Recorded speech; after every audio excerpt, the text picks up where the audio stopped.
Martin Luther King, force for good or force for bad for black people and American culture? Force for bad. Total force for bad. Because what the civil rights movement did is it turned black people into a protected class. And that was the worst thing that I think could happen to black Americans. Black people like to be catered to in this way.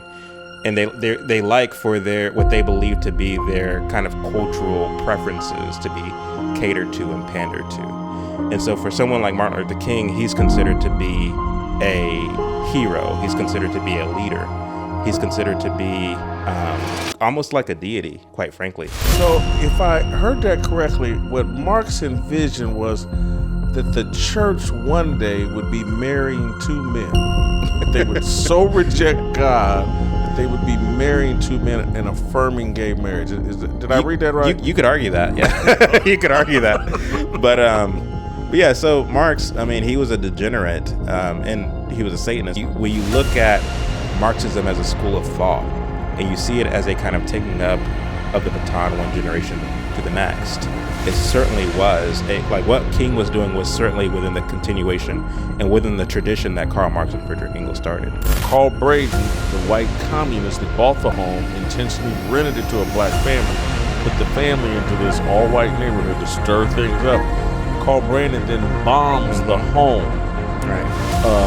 And so to make the allegation, look, the white racists, white supremacy, yeah. They did this to this black couple, and then the ultimate nail is you then show, and Carl Braden had a relationship and worked with Martin Luther King. And so his speeches are written by Clarence Jones, a Marxist, Stanley Levison, a Marxist, Bayard Rustin, a Marxist, Jack Odell, a Marxist, and sometimes by him, also a Marxist. Like Martin Luther King, when you look at his favorability ratings, in the 60s, people had a higher view of J. Edgar Hoover than they did of Martin Luther King. Now that's important because if you look at it today, it's completely flipped.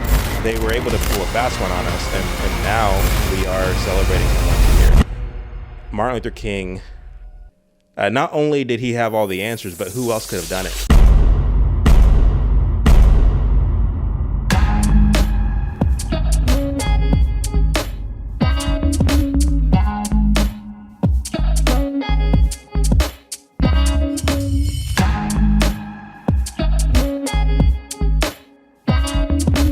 Welcome to Harmony. Welcome to an amazing conversation we're going to have today with Chad Jackson, Chad O. Jackson. You perhaps have heard of Chad from the documentaries he was involved in, Uncle Tom 1 and Uncle Tom 2, which took a unique look at America's racial history, particularly as it relates to the black and white dynamic.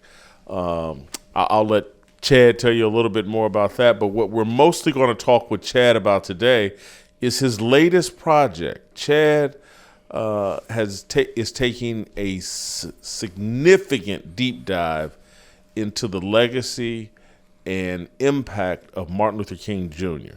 Martin Luther King Jr. is obviously an icon, an untouchable icon in American history, but perhaps he needs to be touched, and the documentary that Chad has put together definitely touches on MLK and whether he was a force for good or a force for bad.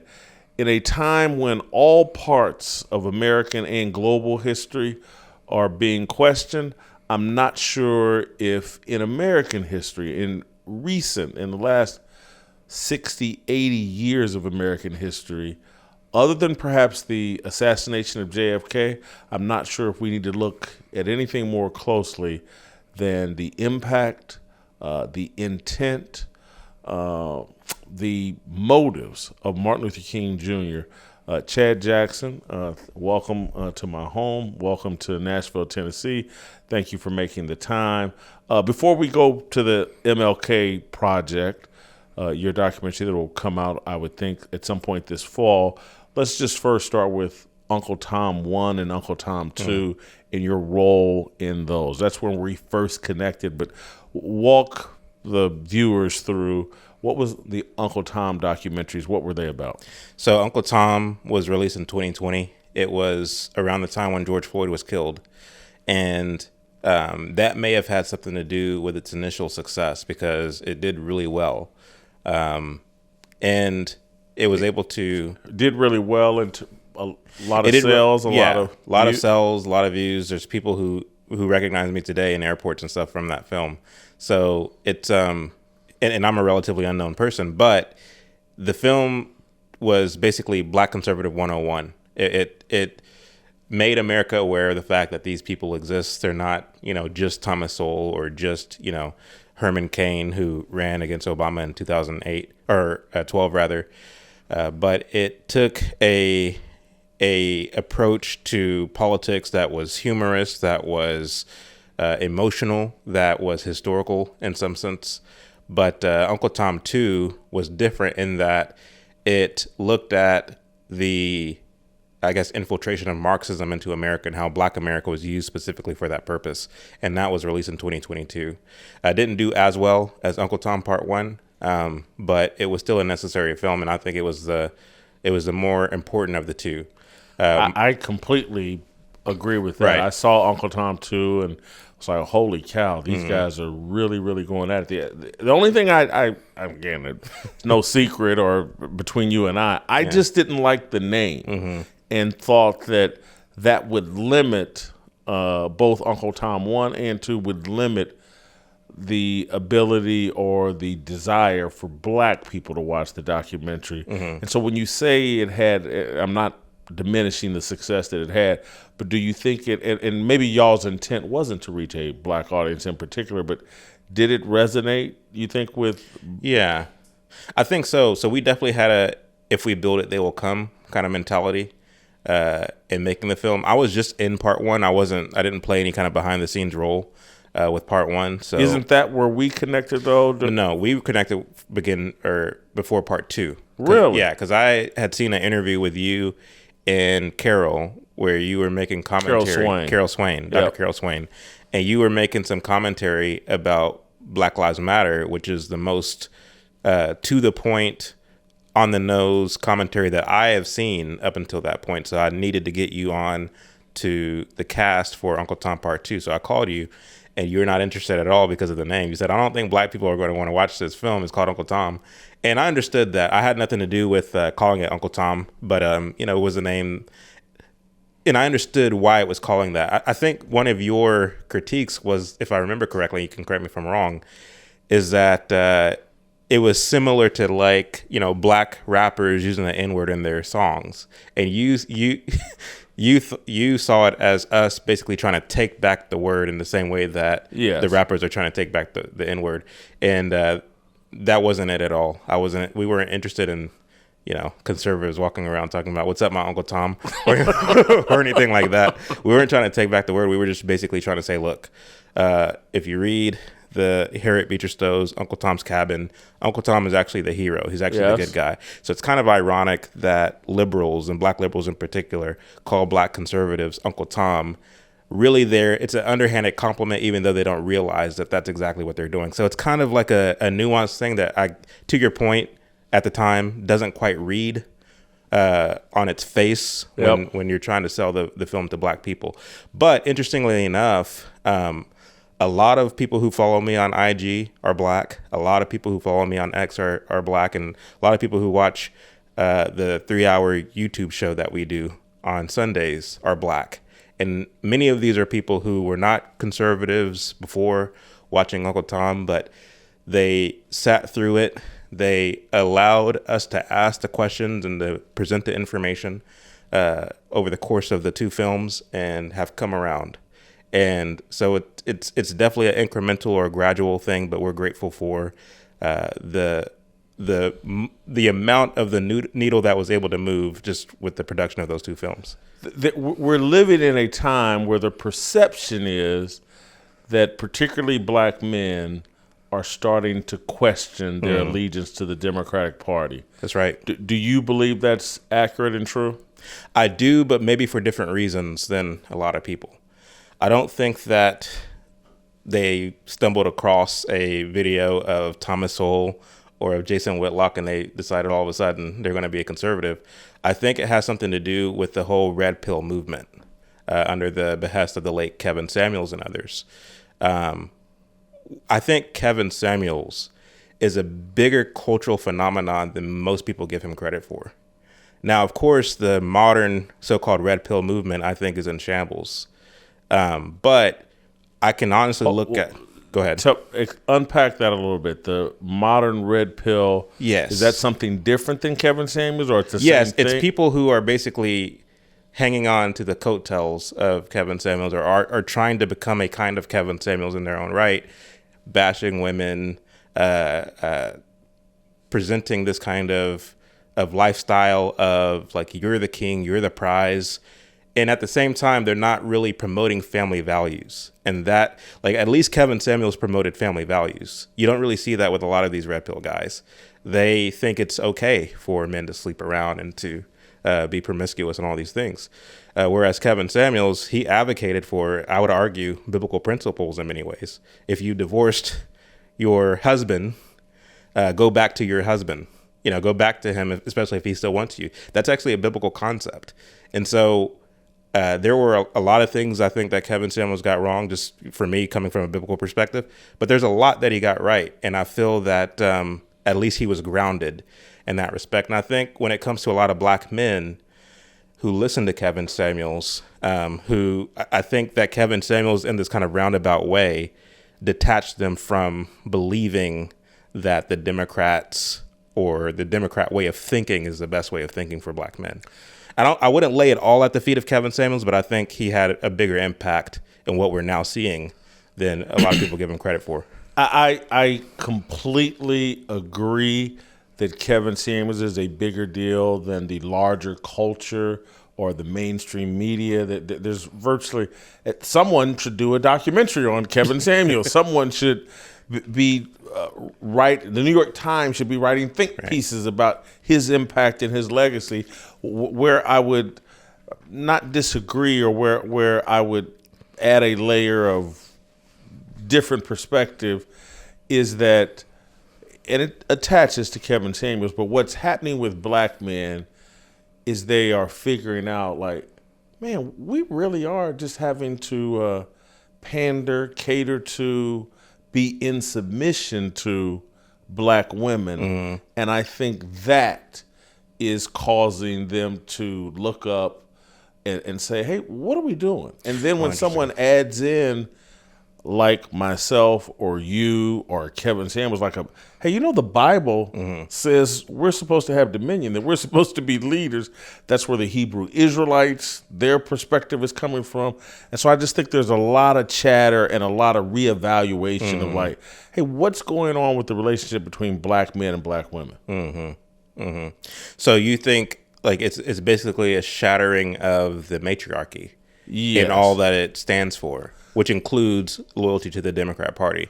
Yes. Okay. And again, when you look at the Democratic Party and it's like, hey, Ketanji Brown Jackson, we're going to put you on the Supreme Court. Mm-hmm. I think black men are smart enough to go, this woman won't even say what a man or a woman is. Right. You telling me there was no black men? There wasn't another Thurgood Marshall or Clarence Thomas or any. Oh, it's the black woman. And I think that we're coming to grips with that the nature of men and women, and I'm talking about all men is coming to grips, the nature of men and women is different. Men grow up, whether they want to or not, fantasizing about protecting and providing for women and children. Mm-hmm. Women grow up thinking about, hey, what good can happen for me? Mm-hmm. And it's not in their nature to turn back around and say, well, I got to pull the black man up, or I got to pull the man up with me.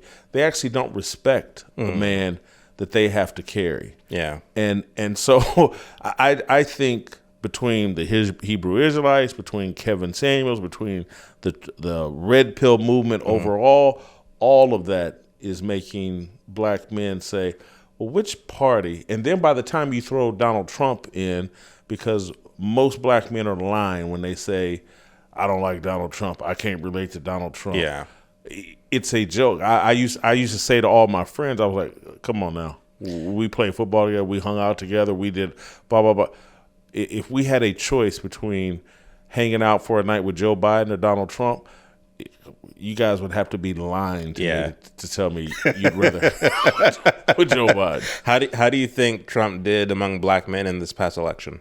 Let me ask you this. Do you think it met your expectations, or do you think it didn't quite live up to your expectations? It met my expectations because mine weren't astronomical. I think where black men are at right now, in the workspace, in their home life, and it requires a biblical remake of how we handle sexuality. Too many black men are still caught up in conquest, and as long as you define your manhood in sexual conquest, you're handing women over leverage and power over you. You ever and we're going to get to the MLK project, but all this actually kind of relates to MLK. It ties into it. It really does. But did you ever hear of a guy, Chronicles of Judah? Chronicles of Judah, he's probably still around, but he was, if there was an intellectual Negro web instead of the intellectual dark web, Chronicles, there was this guy, no one knew who he was. He was just some voice, some faceless voice, but man, he used to put out these videos that had an underground following.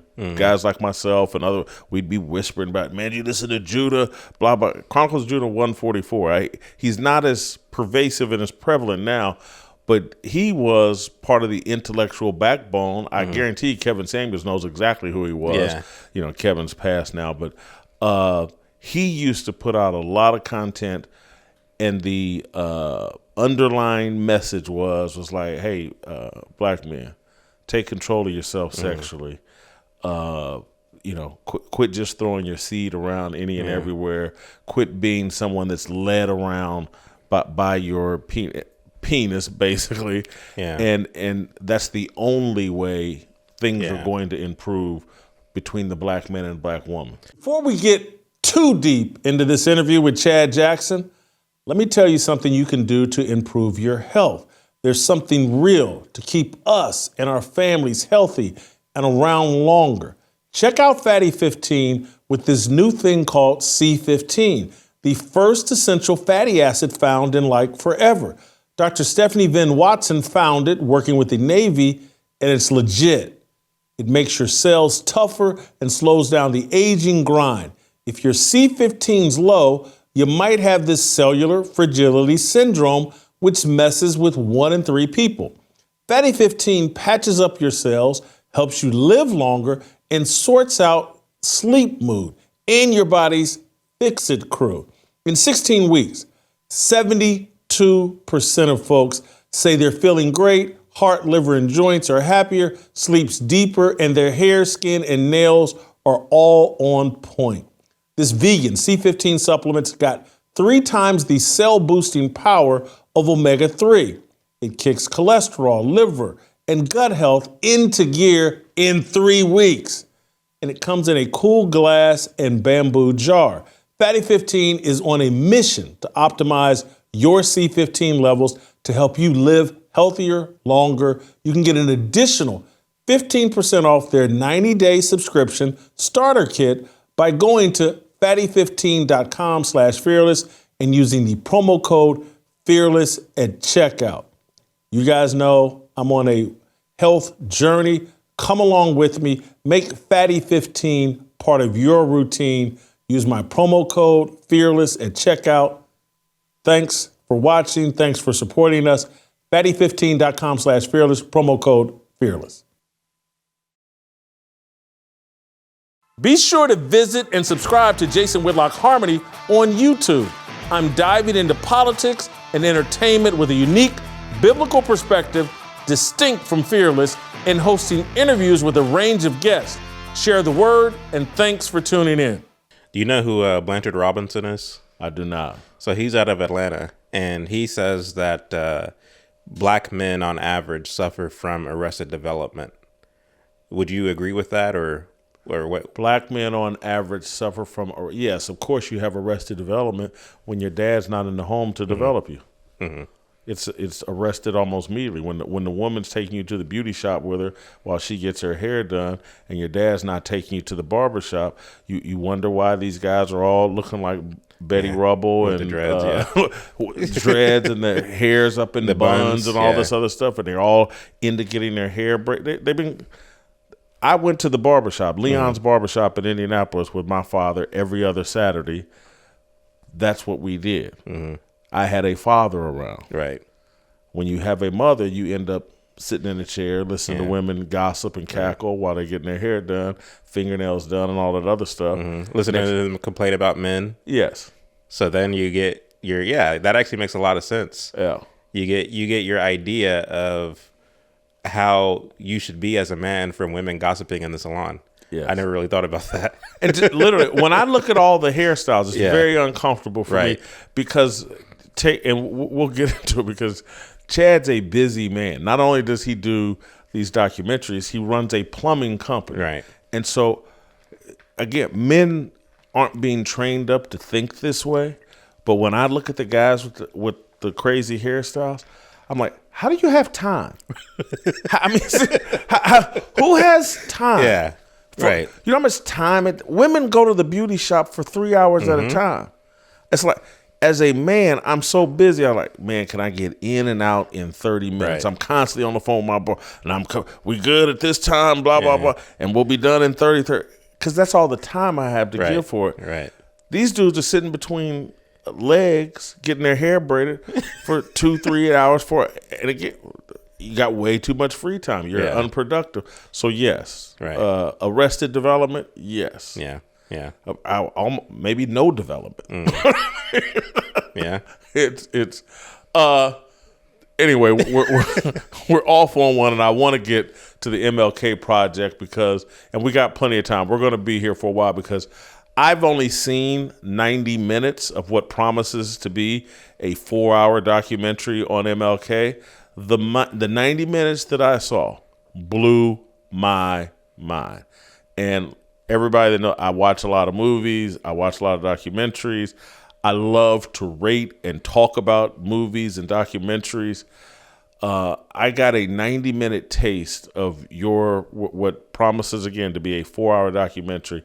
And when it was over, I was on the edge of my seat, mad, like, man, why did it stop?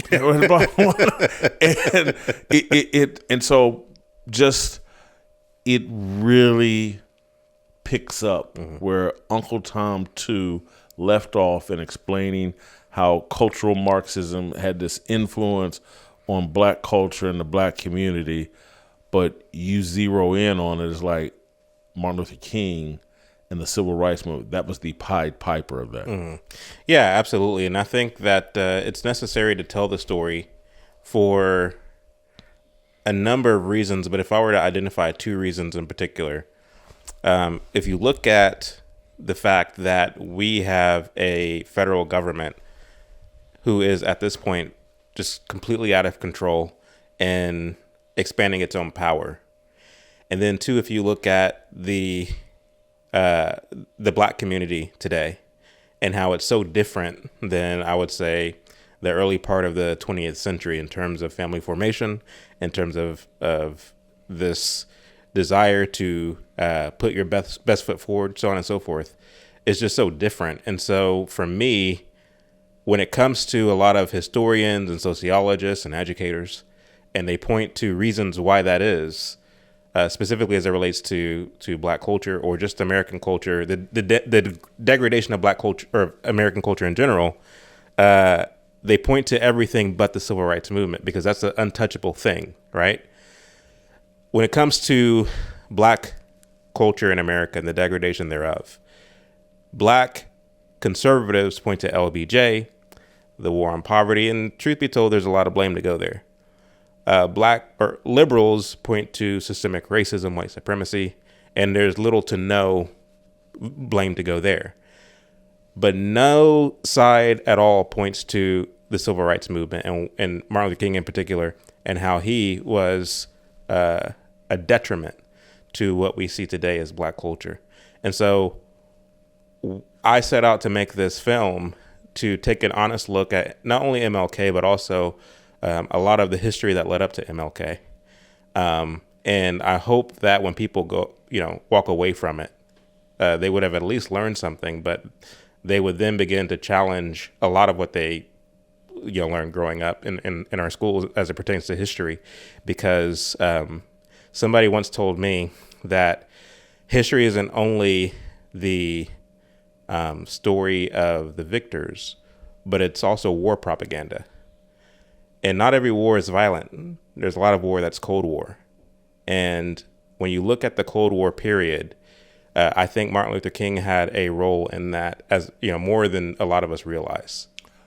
Let's just for a tiny bit, because you've set them out, but I want to ask a direct question. You've already kind of answered it, but I just want to ask it more directly and you more succinctly, just kind of a yes or no, but add a little clarity. Martin Luther King, force for good or force for bad for black people and American culture? Force for bad. Total force for bad. A lot of people, so if you look at the 1980s, right, I would argue that aesthetically speaking, the 80s was a high point for America. Think of Michael Jackson moonwalking across the stage. Think of Eddie Murphy being the funniest comedian, kind of taking the baton from Richard Pryor. Think of, Reagan in office. It was just, the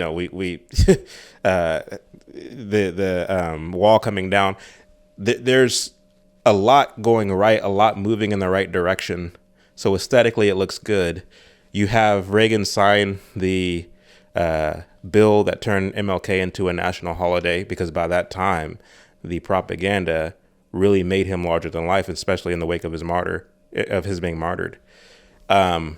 And so, for all intents and purposes, it looks like race relations are good now. We don't have to worry about racism anymore in America, moving into the 90s, 2000s, so on and so forth. But a lot of it's sophistry, I would argue. Race relations haven't really improved as much as we think we have, and we're seeing this right now. Hold for 1 second. I went to Ball State University. Okay. So I graduated with a 2.3. So I try to keep everything on a level for me and the audience. Sophistry. Yeah. What do you mean by that? Sophistry, something, just to put it in elementary terms, something that looks like one thing, like one positive thing from the outside, but its inside is anything but good or positive or anything of that nature. Pick up your point now again. So when it comes to race relations being quote unquote good, I think a lot of it is sophistry, because really what it is, Jason, is white people walking on eggshells around black people so as not to offend them, so as not to say the wrong thing, so as to look cool. And so you think that was going on in the 80s? I think that we saw aspects of it in the 80s, especially as it relates to people like Al Sharpton and Jesse Jackson, because now they have this legislation in their back pocket where they can go around to predominantly white companies and sue them for not having enough black employees. When in reality, there wasn't a lot of discrimination going on. It was just a matter of these are the people who applied for the job. Yeah. But it gave them a ways and a means by which to bully. So you did have some of that. And of course, it would get progressively worse as we get closer to the modern hour, the current hour.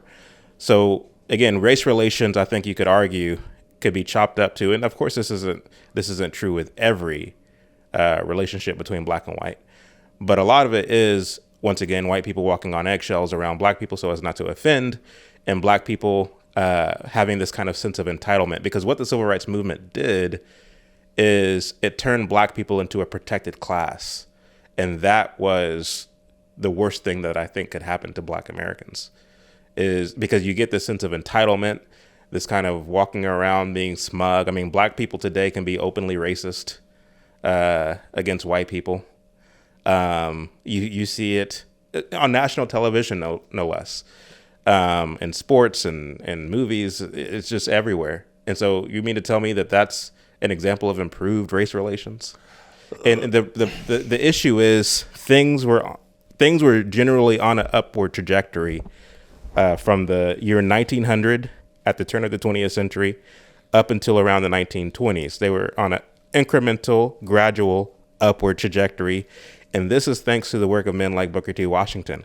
Had things continued in that direction, you would have had the end of Jim Crow. You would have had genuine race relations. You would have been able to keep intact that integrity that black folks had, where you had 3 out of 4 black children growing up in a 2-parent household, where you had the black men who went to work every day, and you didn't have the black boys going to the salon with mom. You would have had we would have kept our dignity and our wits about ourselves without the civil rights movement, had things continued in the direction they were going without communist agitation and propaganda. You would have had things continuing in that direction, and you wouldn't have, on the other side of it, an expanded federal government. The civil rights movement, and Martin Luther King in particular, gave us a big government, and it took away. We sacrificed that dignity and that integrity that we once had. So yeah, to answer your question in my own long, whimsical way, he was a force for bad. He was not a force for good. So I don't think right now I could disagree with you, particularly having watched the 90 minutes of your documentary and just where I was already going before even seeing your documentary, just in my reevaluation of the 60s and my just reevaluation of everything we've been taught. We're living in that time where smart people and brave people are openly questioning everything we've been taught. And one of the main reasons I do it is because I look at how big and bold the lies are that are being told right now. We went through a 10, 15-year period of Black Lives Matter from Trayvon Martin all the way through George Floyd, where the mainstream media was telling us there was a genocide being executed by police against black men. And I'm like, I had a cousin that I helped raise that was killed by police in Indianapolis in 2012. This touched me personally. But this explanation that the police were just out randomly killing black men, there's no data to back it up. It's not true based on my own experience with police. Again, by the time and I just saw like, hold on, the media is pretending like there's this wild epidemic and pandemic, and like the Bloods and the Crips are no threat. It's the police. And I'm like, and so that's where I opened my mind to like, well, if they're willing to tell this big bold of lies right now, and then when I went back and because I'm a JFK buff, and I've been down a lot of rabbit holes there, and I can remember it was probably 5, 6, 7 years ago. Where I fell across, have you ever seen the Dan Rather video when he was a young reporter in Dallas, where they got him to go on TV shortly, days after the assassination, and he told he got to look at the Zapruder film, and he told the story that Kennedy's head violently moved forward and then back, because keep in mind, no one else in America had seen it. It wasn't until the years later that they got to see it. And I was like, Dan Rather, before he was a big national star, this is how he became a big national star, by telling this lie for the shadow government. Right. And that's why I was like, man, they got Dan Rather, and then they put him out here as the gold standard of journalism. He's told one of the most important lies in the history of America. Right. And he's the gold standard. So that is why I now just... everything gets quiet. Obviously, 9/11 plays into that, everything. Yeah. But I want to put a tiny pin just because when anybody black says what you said and what I'm saying about MLK, the first thing people are going to do is question like, well, were you adopted by white people? Did you grow up with any black people? Do you hate black people? Could you walk us through, and I don't know the answers to this question, could you walk me through your personal history, where you grew up? It looks to me like both your parents were black. Yeah. Walk me through, how did you grow up? What did you have a good experience with black people? Did you have love for black people? Walk us through that. Yeah, it's precisely for the reason that I have love for black people that I'm even doing this work, and really a love for all people. I think the truth no race has a monopoly on the truth. And that's just a fact. And then too, I'll be remiss if I don't say that, like, my perspective is very much a biblical perspective. And so I can't compromise that or sideline that to cater to black folks, because we know what it is when it comes to black culture. Black culture loves being lied to. It loves being mythologized. It loves being catered to and pandered to. That's just what it is. And I'm not the first person to say this. Again, going back to Kevin Samuels and even people like yourself, it's like, you have to be bold, especially as men, and tell the truth, irrespective of what black culture expects, because black culture does expect to be lied to and catered to and pandered to. This is the reason why, well, let me not say that. But hold on, is what you were going to say, was it truthful? It was. Go ahead and say it, and we'll clean it up or fix it up. We'll get back on track. No, but I mean, let me give you a PG version. It's the reason why someone like a Hillary Clinton can say, "Oh, I carry hot sauce in my purse." You know what I mean? Black people like to be catered to in this way, and they like for their what they believe to be their kind of cultural preferences to be catered to and pandered to. And so for someone like Martin Luther King, he's considered to be a hero. He's considered to be a leader. He's considered to be almost like a deity, quite frankly. You didn't see this part of the film because I didn't send it to you, but I have this montage of black folks basically worshiping MLK, saying like, yeah, he's our leader. You know, every time they more than even George Floyd. Yeah. Yeah. But you have people saying like, anytime they take, these white folks, they're always taking one of our leaders. They're taking our leaders left and right. And so they are referring to MLK and his contingent as our leaders. And the second that white America says something negative about them, or God forbid, kill them, this is what white people do. And so for me, as a black man, what do Negroes do when we kill each other? But go ahead. I'm sorry. So my background is, my parents were both in my life. My dad worked. My mom stayed home. I grew up in Mansfield, Texas. It's a predominantly white town. But I think it was good to grow up in the environment in which I grew up, because it was interesting, because during Black History Month, we're hearing about the way that white people have always treated, and this is coming from white teachers no less, but how there still exists a systemic racism against black people or whatever. And I got to see a juxtaposition between what my teachers were telling me about how brutally black people are treated in America, versus the way that my white friends, and not even my white friends, my white classmates were treating me on a day-to-day basis in school. It was like a night and day difference. And so as a kid, you can just observe like, okay, somebody's lying, either my own eyes or what I'm hearing in the classroom. And so for me, as somebody who had that experience on the one hand and grew up in the church on the other hand, where I'm learning the gospel, where I'm learning the truth, quite frankly. Don't lose your point. I just want to add for clarity. Yeah. Growing up in the church, predominantly black church, or is it mixed race church? It was a predominantly black church. Gotcha. In Texas, in Arlington, Texas. So it's not a very doctrinally sound church. Let me just tell you that. Know them well. But it was a church nonetheless, and we did have access and exposure to the gospel insofar that we had Bible study. So we were, at Sunday school, we would have to read the Bible, and you're getting glimpses of the gospel and of the truth therein. And I think that shaped me more than I realized growing up, because as I came of age, and especially as I got into researching, I'm a researcher by nature, is what I do in my off time. But as soon as I started getting into the research, and I'm seeing how this whole, like with civil rights in particular, civil rights was used basically to knock black folks off at square, quite frankly. We had everything going for us. If you talk to a lot of older black folks, such as I have, and ask them about their upbringing, ask them about their childhood, and you learn that, their pharmacist was black, the doctor was black, the family physician, the grocer was black, the mailman was black.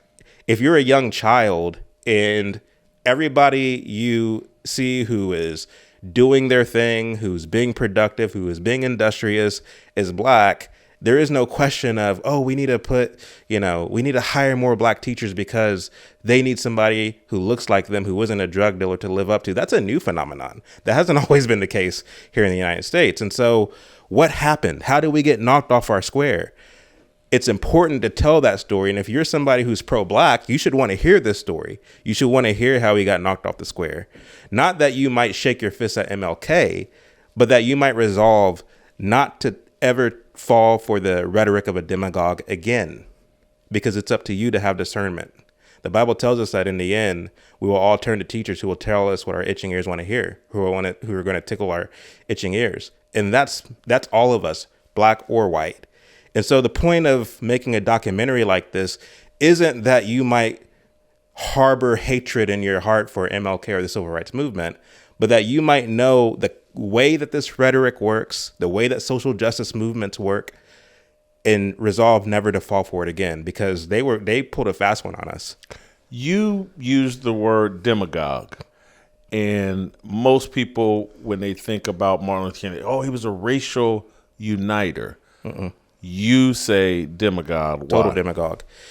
Because he exploited a grievance, and where there was no grievance, he created one rhetorically. Many people don't know this, but a lot of his speeches weren't even written by him. I think people kind of know that now, but they kind of maybe assume, well, isn't that everybody? Don't presidents have speech writers? He was a minister. I can understand a politician. I can understand a politician having a speechwriter. He was a minister. How many pastors do you know have their speeches or sermons written by Jewish communists, atheists who hate God? Like how many ministers do you know have their sermons written by such people? Ministry is a calling, and so I'm making your point, right? Like God is calling you to the ministry. He's not giving you the message through atheists and people that think Jesus is burning in hell in a vat of manure. He's not giving it to people that are totally hostile to Jesus Christ. Right. It's a minister being called is basically saying, I'm on a communication wavelength with God, and the things I'm saying are ordained by and biblical. Yeah, mind you. Yeah, and biblical. And so his speeches are written by Clarence Jones, a Marxist, Stanley Levison, a Marxist, Bayard Rustin, a Marxist, Jack Odell, a Marxist, and sometimes by him, also a Marxist. And so the fact is, what he's doing is he's using, I guess, kind of a gospel tinge or a biblical tinge to a lot of his sermons. Because I've actually listened to a lot of his sermons and read most of his sermons. He never calls people to repentance. He never preaches the gospel. And he never really references the Bible without tying it to some, in his day, modern political, program or legislation or what have you. And so he was utilitarian insofar that he saw the Bible as a kind of utility. You might recall in the documentary where he said, I felt that if religion was going to be relevant, we have to, and these were his words, if religion's going to be relevant, we have to apply it to some kind of social action here and now. So he utilized the scriptures and utilized the Christian faith to push something more nefarious, not to call people to repentance at all. And so to take it back to, one of your previous questions, again, like we as black people fell for it. And we haven't been the same since. And so it's important to learn the story so that, we don't fall for it again. He was a demagogue insofar that he exploited the grievance that was there in some cases and created one where there wasn't. Because to the point that I tried to make earlier, if you are a black child and everybody who's successful is black, you aspire to be like them. But here along comes this Negro minister telling you the Negro still is not free in his I Have a Dream speech, telling you that white people are living in this vast country of wealth and flowing with milk and honey where the Negro is starving on on an island of poverty amongst this affluent country and all this other stuff. That's a problem. That does something to you psychologically. That's what demagogues do. They instill within you a sense of bitterness, a sense of despair, such to where you cry out and ask, what shall we then do? And then what does the demagogue do? Well, vote for this politician. Pass this legislation. He tried to, of course, impose something called the Poor People's Campaign, where he's lobbying the government to give us universal basic income and all these other socialist policies. And the reason why he even launched the Poor People's Campaign is because he felt that LBJ's so-called war on poverty didn't go far enough. And so, in my opinion, he was worse than LBJ. And this isn't a personal attack. It's just looking at the facts for what they are and coming up with a conclusion. He certainly radicalized black people into a victim's mindset. Exactly. And so whatever radicalization they love to talk about now, Islam or these radical jihadist terrorist groups, or they've been radicalized online. But Martin Luther King radicalized black people into seeing themselves as victims and being angry at a certain group of people for making them victims, where I don't think in my study and in talking to just my parents and grandparents, they didn't have that victim mentality. And it's certainly like when I was born in 1967, in my upbringing, I didn't have grandparents or my parents, you're a victim, you can't make it. And I was getting the opposite message. You're a Christian. We fought for some freedoms that you now can enjoy. Don't bring me no excuses. Mm-hmm. I want to hear, go out and conquer. And I've seen that messaging all change, obviously.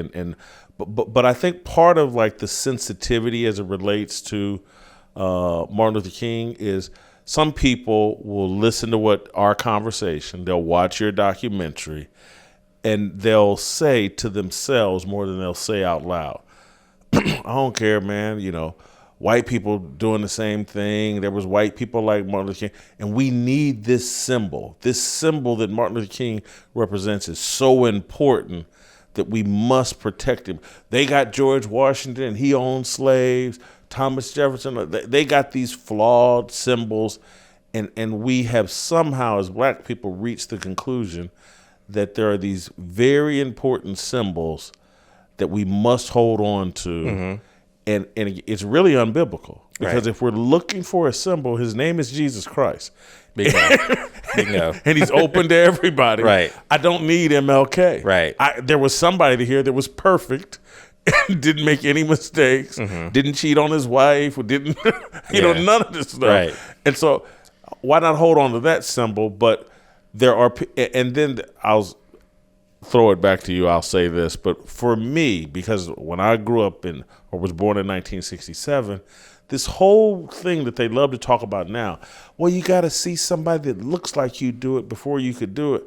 I'm like, I was a kid that wasn't a great student, but used to love to read this columnist out of Chicago named Mike Royko. Mm-hmm.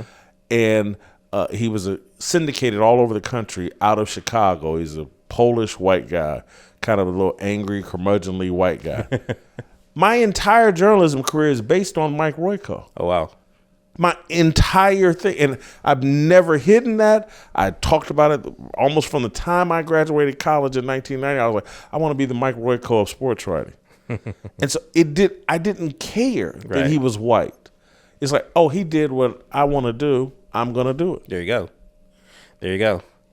Yeah, it's fascinating because, again, like the story that you tell about your parents and your grandparents, I've heard this story from almost every black person I've talked to north of 50 years old.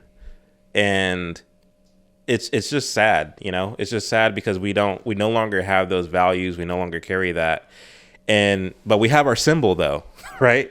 we have that. We might not have intact families anymore. We might not have, that that kind of pick yourself up by your own bootstraps kind of mentality that existed prior to the 1960s. But at least we have our symbols. At least we have our symbolism. And it's sad and it's pathetic, quite frankly, that you need somebody black in office. Well, what happens when I forget that lady who she was a mayor of some town. Tiffany Yeah. Well, what happens when somebody like her gets it on? She's black, right? Or the black officers in I think it was Memphis who shot that kid. Tyree Nichols. Like, you know what I mean? It's like, what happens when you get people in office who are just as bad, if not worse, than the white people who you're shaking your fist at? So it doesn't have to do with symbolism. So why do we need Martin Luther King as a symbol, especially given everything that he's done? And like, for real. And it's interesting because, when it comes to the reasons why we would make someone like a MLK a symbol, just to give you a quick example, we read or listen to the I Have a Dream speech.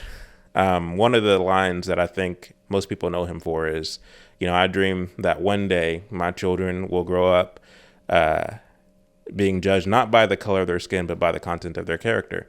Well, for one, he didn't write that line. That line was written by Stanley Levison, who was very smart in terms of the fact that he held 2 law degrees, very well read. He was a reader. And he must have read a article from a 1872 newspaper from the year 1872, printed in South Carolina, where the Confederate journalist wrote, "Surely a day will come in South Carolina where the men of South Carolina are judged not by the color of their skin, but by their content of their character." So they lifted that from a Confederate newspaper, and Martin Luther King quoted it in this I Have a Dream speech. Now, it's a line that we can all get behind. Frankly, it doesn't matter who coined it. And what matters is that it's true.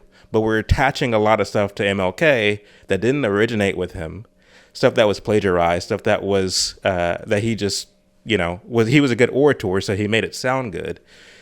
But if we're going to relegate everything to symbols and not actually put those into practice, then what's it for in the first place? I agree with you wholeheartedly that the only one we should be following is Christ. He's a good shepherd. He's the perfect teacher. He alone has the words of eternal life. And so when we follow him, not only will we not be led astray, but we are now better equipped to be good friends, to be good fathers, to be good mothers, to be good teachers, to be good parents, so on and so forth. It's by loving God first that we can know better how to love each other.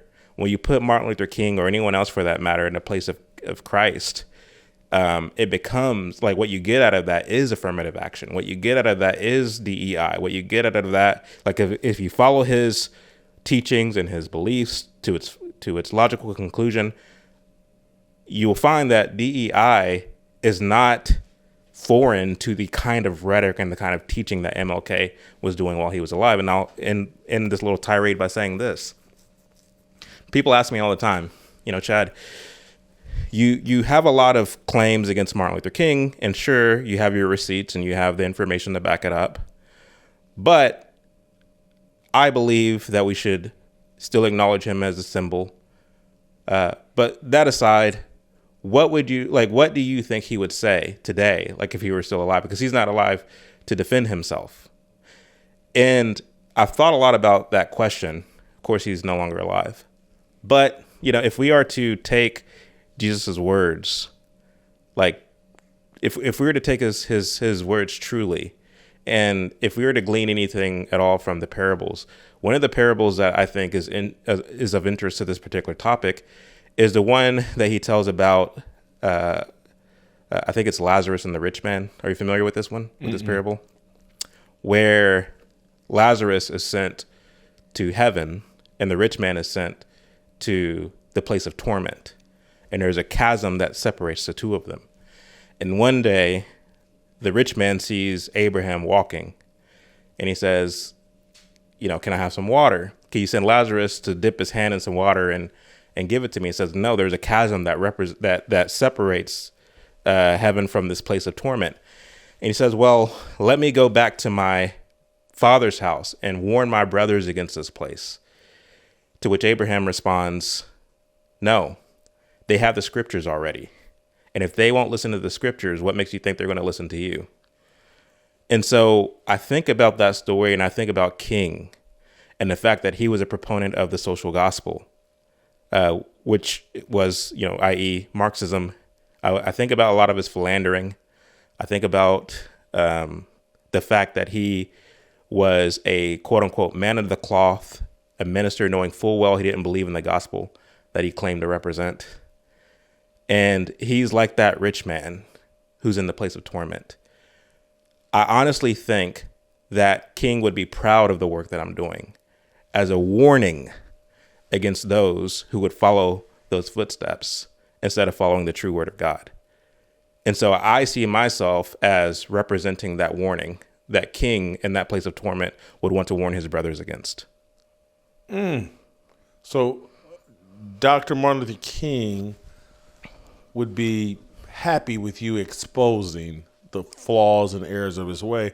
No different than if I saw a young person overeating, I would be like, hey, don't do that. You don't want to live your life as an overweight person. And even though I made that mistake, I'd be trying to, no. I was foolish. Don't want you to follow that path. Subscribe now to Jason Whitlock Harmony on YouTube. I'm breaking down politics and entertainment with a biblical viewpoint, plus featuring interviews with various guests. Please share because you don't want to miss this. Inflation has hit and it's destroyed grocery prices, gas prices, everything is shot up. Prices are up 26% from a few years ago. 26%. It's not your fault you've fallen into debt. Let me share a smarter, faster, far easier way out of debt. It's called Done with Debt.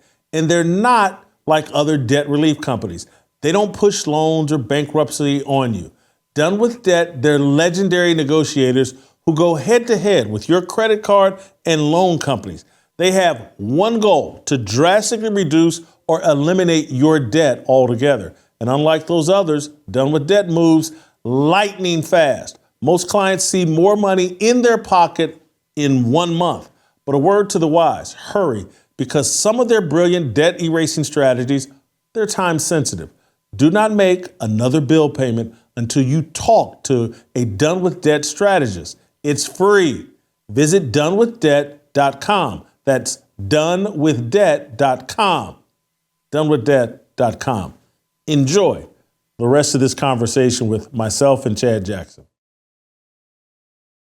I want you to, I'm going to ask you a question. You can marinate while you answer a different question, but I'm going to ask you a question about Martin Luther King versus Malcolm X. If only one of them could return, who would we be better off following? But before we answer that question, I don't want to go much further without addressing the other fascinating part about your background in terms of like these documentaries and this research. This is like a hobby and something you do on the side, that you actually are a plumber. Yeah. That you run a plumbing company. Some people will hear that and think it's kind of disqualifying. I hear it, having known you, spent some time talking to you, having looked at your work, says, this man's a genius. He can be a plumber and build a plumbing business, and in his spare time do this kind of research and documentary work. It makes you more impressive to me, but others may hear it and go, why should I listen to a plumber? Yeah. Well, Jesus was a carpenter, and I'm not saying that I'm Jesus. I'm not saying that I'm Jesus. Don't hear me say that. But my point is that, again, he walked around preaching, doing the work of his father, and his trade was that of carpentry. I think of the great Renaissance men who I glean respect from, and they worked with their hands. And there's actually something quite therapeutic about working with your hands and working with your mind. I think God equipped us with that ability. And that's something that we should dig into. We shouldn't besmirch somebody just because they only work with their hands and say, hey, don't work with your mind. Let's leave that to the pigs. If anybody are familiar with the Animal Farm and George Orwell, we're mind animals. We have to work with our mind, And then two, when you look at the fact that most of the colleges and universities today are indoctrinating the youth, which is sad in a Western civilization. We should be learning about how to uphold the civilization, the greatest civilization that the world has ever known, Western civilization. We should be trying to figure out how to preserve that and conserve that by digging into that age-old, tried and true wisdom. But we're learning to tear that down, and it's quite sad. And so I actually take it as a badge of honor that I haven't been indoctrinated by the colleges and universities.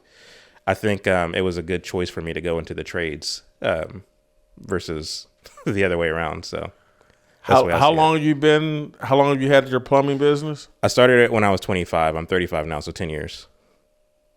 10 years. So how much time do you devote to research and putting it? Because, and I'm not overselling this, guys, the 90 minutes that I've seen is done at such a high level that when you told me you were a plumber, just no way.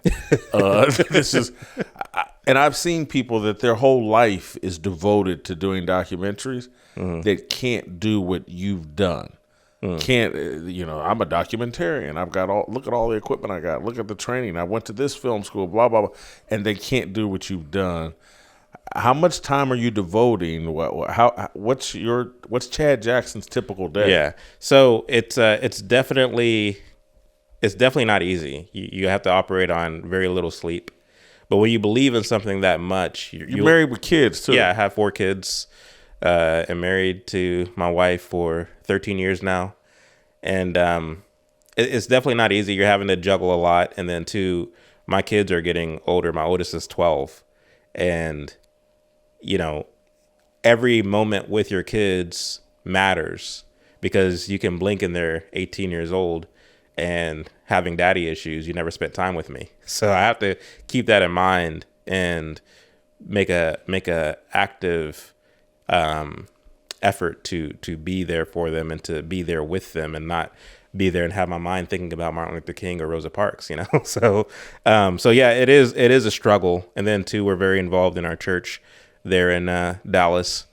It's just, there's just not enough hours in the day, Jason. But again, working late nights, trying to get this done, working on scenes, and then saying, I don't quite like that scene, and then having to start all over.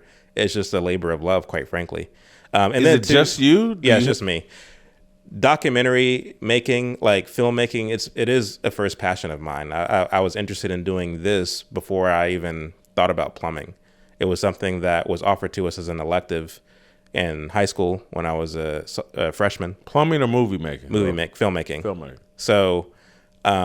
So I learned how to edit. I learned how the art of storytelling in high school as an elective, and it's something that I wanted to do as a career. But I met. Were you a straight A student? I was an average student. I didn't really put forth my best foot in school, to be quite honest with you. But after I graduated high school, I wanted to take a break, maybe work for 2 years, and then go off to college to do film. But I graduated in 2008, and a lot of my older friends it was during the so-called Great Recession. So a lot of my older friends were finishing college and they didn't have a job to go to.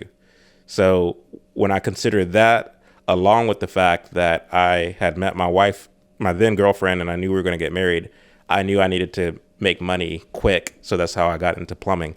And it's just kind of by way of God's providence that I kind of made a roundabout way back into filmmaking. So I'm grateful to be here. I'll likely end up selling the plumbing company within the space of the next 2 years so I can focus full time on filmmaking, because there's a lot of stories I want to tell, a lot of historical narratives I want to correct. And I think that's the move, quite frankly. And I will say too that I am grateful for your feedback, because when you're working in the dungeon trying to get something like this done, Like you're literally in the dark editing in front of a screen. You kind of wonder, well, will this read? Like, will people understand what I'm trying to say? And the fact that you responded the way that you did it was a huge boost of confidence that this is the right decision. Yeah, and we're going to zero back in on the 90 minutes that I saw and what I think it is foreshadowing what's going to happen to the rest of it. But I want to pick back up on my Malcolm X, Martin Luther King comparison. And it's probably petty and maybe not even that important, but it could be fascinating in terms of, because I have no idea what your answer. Maybe they were both forces for bad. Yeah. But if we had to choose, if one of them had to be a symbol for Black Americans or for America today, Malcolm or Martin? Well, I would put Malcolm in a very slight first, but I reject both of them. I reject the Nation of Islam that Malcolm represented, and I reject the social gospel that King represented, because I think both of those aspects about them diluted the message that they were communicating. Because yes, it's true that Malcolm X was more focused on building up your communities, stop begging white people to get into their Closer places. to Booker T. Right. He was W. much E. closer Du to Bois. Booker T. Yeah. However, there's a third person that nobody recognizes, and we'll talk about this in the film as well. You didn't see this part, but Joseph H. Jackson. Are you familiar with that name? Joe Jackson, Michael Jackson's father? Of course. Who hasn't heard of Yeah, you're from Indianapolis. Beat It? You talking about the did Beat It? Of course.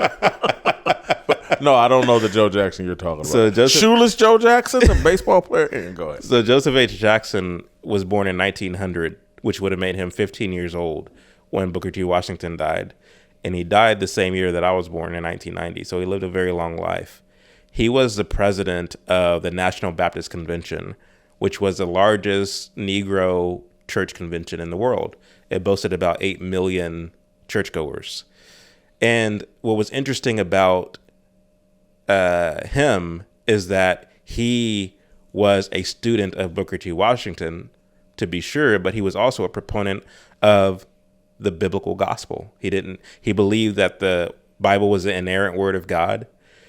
He really believed this thing, so much so that he was invited all over the world to preach the gospel, including the Soviet Union, to preach the gospel to communists there. He was someone who, like I said, he followed the kind of Booker T. Washington program, in that when white people don't let you into their spaces, don't fret it, build your own thing. An example of this is there were some sharecroppers in the South who were constantly being cheated by farmers. And so what he did was he, under the behest of the National Baptist Convention, bought 400 acres of land here in the South. And they allowed these Negro farmers to work the land rent-free, encouraging them to pocket their money, save their money so they can go and buy their own farmland, not beg the white man to let them in, or to beg the federal government to pass legislation to make things fair, because he understood how that could backfire.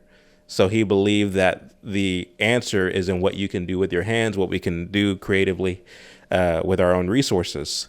He was the pastor who, during the Montgomery bus boycott, he initially thought that this was a good thing, right? So he offered to donate some buses to Martin Luther King. Martin Luther King said, no, we're not interested in the buses. And the reason why is because King was more interested in making a point and using the boycott as a jump off point for what he was really trying to do, which was pass legislation to implement some degree of socialism into America. That's what he was really interested in, Dr. King. He wasn't interested in this kind of build up your communities and pull up your own bootstraps. In fact, he besmirched the pull up your bootstraps philosophy. Yeah, how can a bootless man lift up himself by his own bootstraps, said MLK.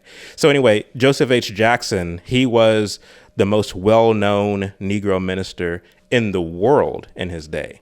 Today, he's relegated to a footnote. And the reason for this is because when you look at somebody like Martin Luther King, who had as his handler Stanley Levison, who was a very well connected. He was the number one financier for the Communist Party in America, Stanley Levison. And he had connections in the government. He had connections in the media. He was, for all intents and purposes, MLK's publicist. He would arrange MLK's schedule, telling him who to go meet with on this day, on that day, what church to go preach at. And then two, which magazines and newspaper journalists to sit down and interview with. So he was basically, the relationship between Levison and King is you had the kind of making of a giant in real time. And it worked. Like the historians picked up on it after he was martyred. Washington, D.C. erected a 40-foot monument paying homage to him. In Washington, D.C., Reagan signed the bill that made MLK a national holiday. And he got the Nobel Peace Prize. He got the Nobel Peace Prize. Right? Yep. Yeah. And we've all but forgotten about Joseph H. Jackson. So to answer your question, I would go much toward this guy who nobody knows about over MLK or Malcolm X for that matter. Joseph H. Jackson, I think people should look him up. But we talk about him in the film, so after this film, people will definitely know who he is. That's amazing, because I'm someone that feels like, hey, I've done a lot of reading, research, and I'm sitting here, I don't know Joseph H. Jackson. I wasn't aware of how popular and powerful he was.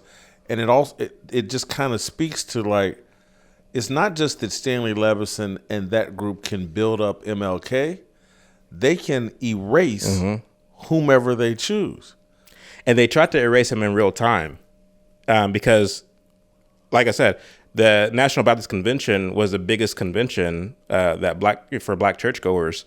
Ebenezer Baptist Church was under the umbrella of the National Baptist Convention. King's church. His dad's church. Yeah. He was the pastor at the time of Dexter Avenue Baptist Church in Montgomery, Alabama, which was also under the umbrella of the National Baptist Convention.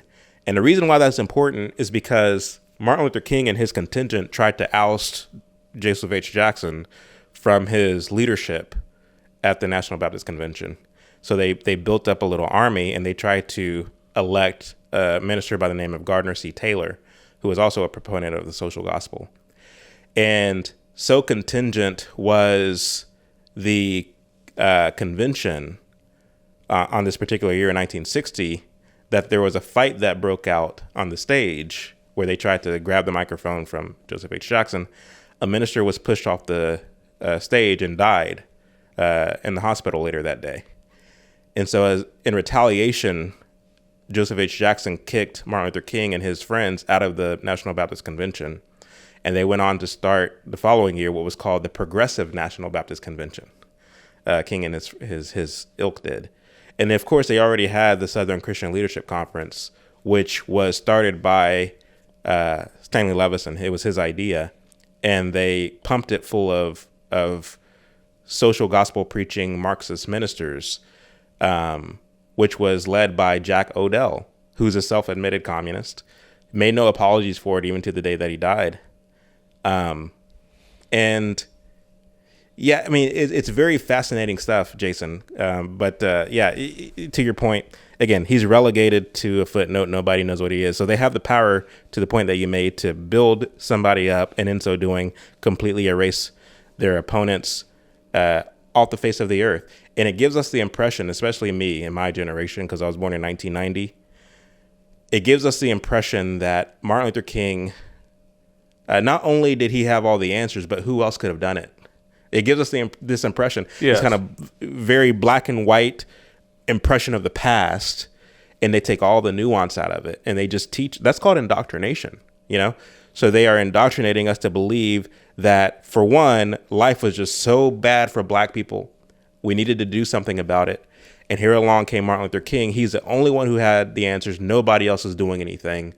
Well, meanwhile, you had people like Joseph H. Jackson and Malcolm X, for that matter. I disagree with his religion, but at least he was more on the, he had a better message, in my opinion, as it relates to what you must do socially than did Martin Luther King. You know what? Just think of kind of where we started in this part of the conversation. You were talking about Martin Luther King doesn't believe in bootstraps. How could you don't even have bootstraps and blah, blah. And if you really think about it, and this is the first time I've really thought about it, but it's like, how unbiblical that Jesus and 12 men could change the world, but things are so bad for you, black man in America, you don't even have bootstraps to pull up. You can't pull yourself up. Right. That's the antithesis of a biblical worldview. 100%. It's because the Bible's, you and Jesus can conquer the world or conquer your little part of the world. You and Jesus can pull yourself up. Jesus can pull you up if you just listen to him, follow his lead, right. follow his word, blah, blah. But a minister is telling millions of people, nope, you can't do it until this magical white man gives you bootstraps, trains up your muscles so you can pull those bootstraps. You can't do anything. Yeah. It's the antithesis of a Christian world, and we fell for it. And so I'm sitting here as we're having this conversation. I'm just like, I guarantee you there were black ministers and ministers in real time in the 50s and 60s that were like, hey, this is crazy, and you've already given me one. Joseph H. Jackson, they kick him out of the National Baptist Convention. And so there were probably people that resisted what MLK, and we hear none of them exist. I don't know who was MLK's biggest critic during that time. We don't know. It's it other than, I guess, the KKK. But that's that Hegelian dialectic. And there were a lot of people like George Lincoln Rockwell, for example. Are you familiar with who he was? So George Lincoln Rockwell, he was the founder of the American Nazi Party. And he would show up to protests, like he would show up to the civil rights demonstrations to do counter protests. And he and his little ilk would show up with swastikas and everything.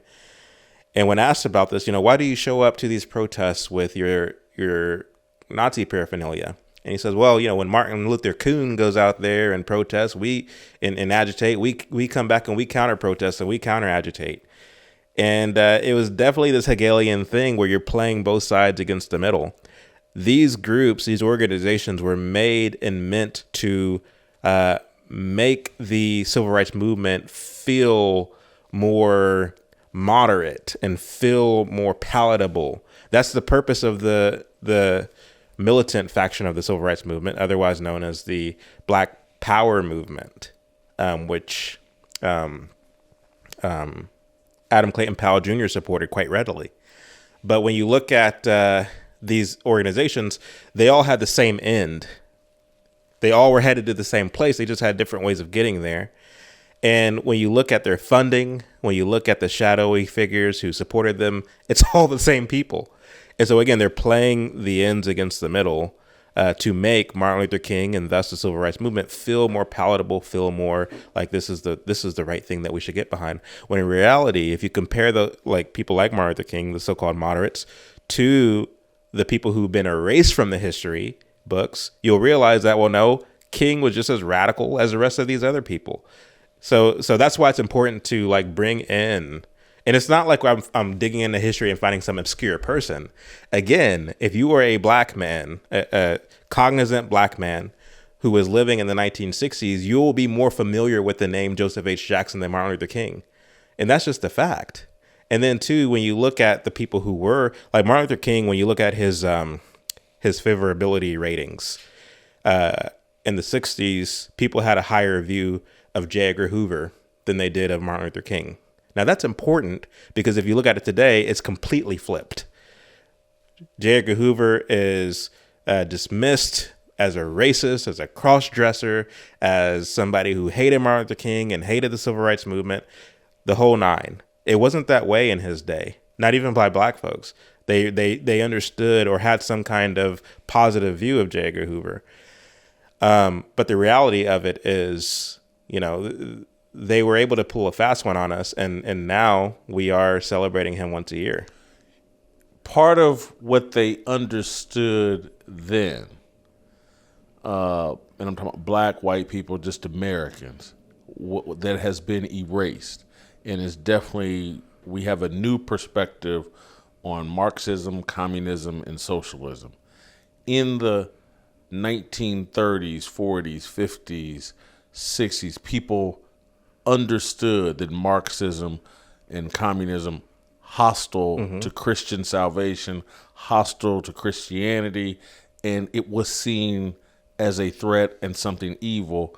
We don't believe that now, and part of what you did in the 90 minutes that I did see is you told a bit of the Joseph McCarthy story, that he's now been demonized when he actually was pretty courageous and accurate in his time, that our government and our institutions were being infiltrated by communists, and people understood what that would mean for American culture down the road, right, where now we have none of that understanding. Yeah, I mean, Joseph McCarthy, I mean, he's someone who deserves his own documentary in itself.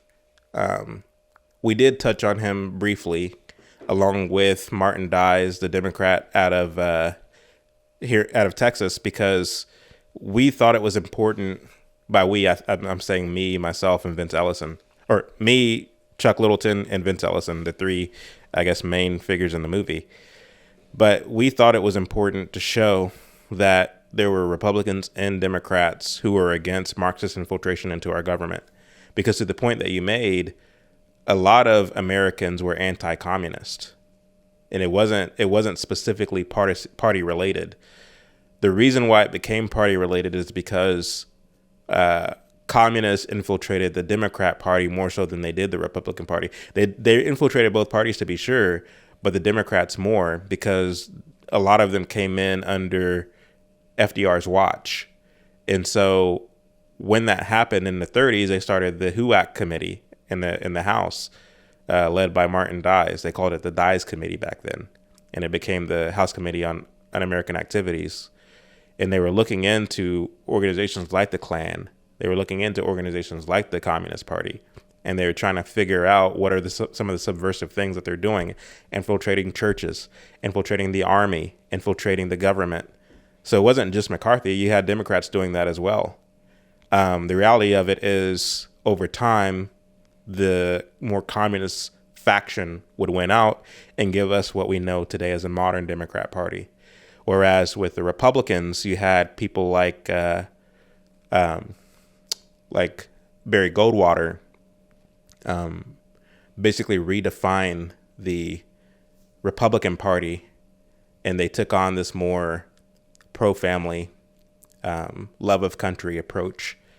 And you wouldn't necessarily get a Ronald Reagan if you didn't have a Goldwater. Of course, Goldwater lost to LBJ in the '64 election, but without Goldwater, you wouldn't get a Reagan ultimately, because you had this kind of sifting out of the liberal Republicans from the party, from the time of Goldwater up into the time of Reagan. But anyway, so not to go off on too many tangents, it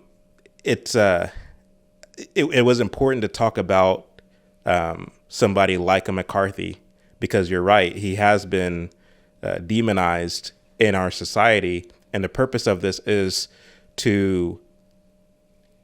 I think it's to silence voices like mine who are pointing out the fact that these Marxists are still around. Because if you can be linked with somebody like a McCarthy, then people will take you less seriously. And I think that was the purpose of sinking that ship, as it were. So we're at a point now where we just Marxism, communism, it's just a different form of capitalism, blah, no big deal. That I wonder if people, when you point out in the documentary and with receipts, that Martin Luther King, Rosa Parks, Ralph Abernathy, these guys were all Coretta Scott King, all trained at a communist school right here in Tennessee. Mm-hmm. Talk about that.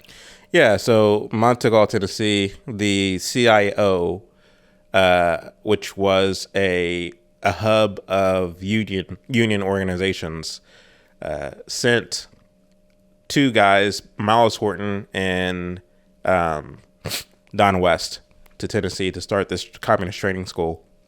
And the purpose of the school was to teach communists, Marxists, socialists, subversives how to infiltrate various professions and to use their role, use their position within those professions to bring about radical change. That was the purpose of the school. So it was a communist school, and it was communist insofar that it was started by communists, and they taught communist literature. They literally read and taught Marx in this school, and it was a school that Martin Luther King and Rosa Parks went to before the Montgomery bus boycott. And that, again, is right here in Tennessee, and it's still active to this very day. They're still doing the same kind of thing. And there's other schools like this that exist. There's a communist named Eric Mann who is in California. Isn't there like this big university in Boston? It's a communist. I think they call it Harvard. Mm-hmm. Heard something about it. Right, yeah. Yeah. So those are the bigger ones. Those are the bigger, more well-known ones. But yeah, the lesser-known ones, like the New School, there's, again, Eric Mann, he leads a communist training school there in Los Angeles. And then, of course, there's the Higher Folk School here in Tennessee. So, yeah, that's where they all went.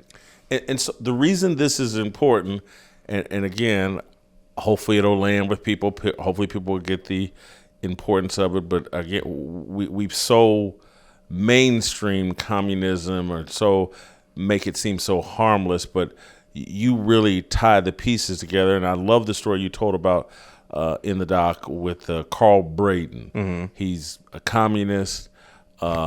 He is an agitator during the whole civil rights movement, and he buys a home in a white community and then rents it to a black family intentionally, and then he gets charged with, and this is like what they call good trouble, the agitation, mm-hmm. the Jussie Smolletting of racial events. Carl Braden, the white communist that bought the home, intentionally rented it to a black family, put the family into this all-white neighborhood to stir things up. Carl Braden then bombs mm-hmm. the home. Right. And so to make the allegation, look, the white racists, white supremacy, yeah. They did this to this black couple. And then the ultimate nail is you then show, and Carl Braden had a relationship and mm-hmm. worked with Martin Luther King. Yeah, which is interesting because, of course, what made the civil rights movement necessary? Church bombings, random killings, all these things that were going on. What was it, 4 or 5 little girls at the church bombing? Yeah. One of which happened to be a friend of Angela Davis, whose mom was very active. Angela Davis's mom was also a student at Higher Folk School.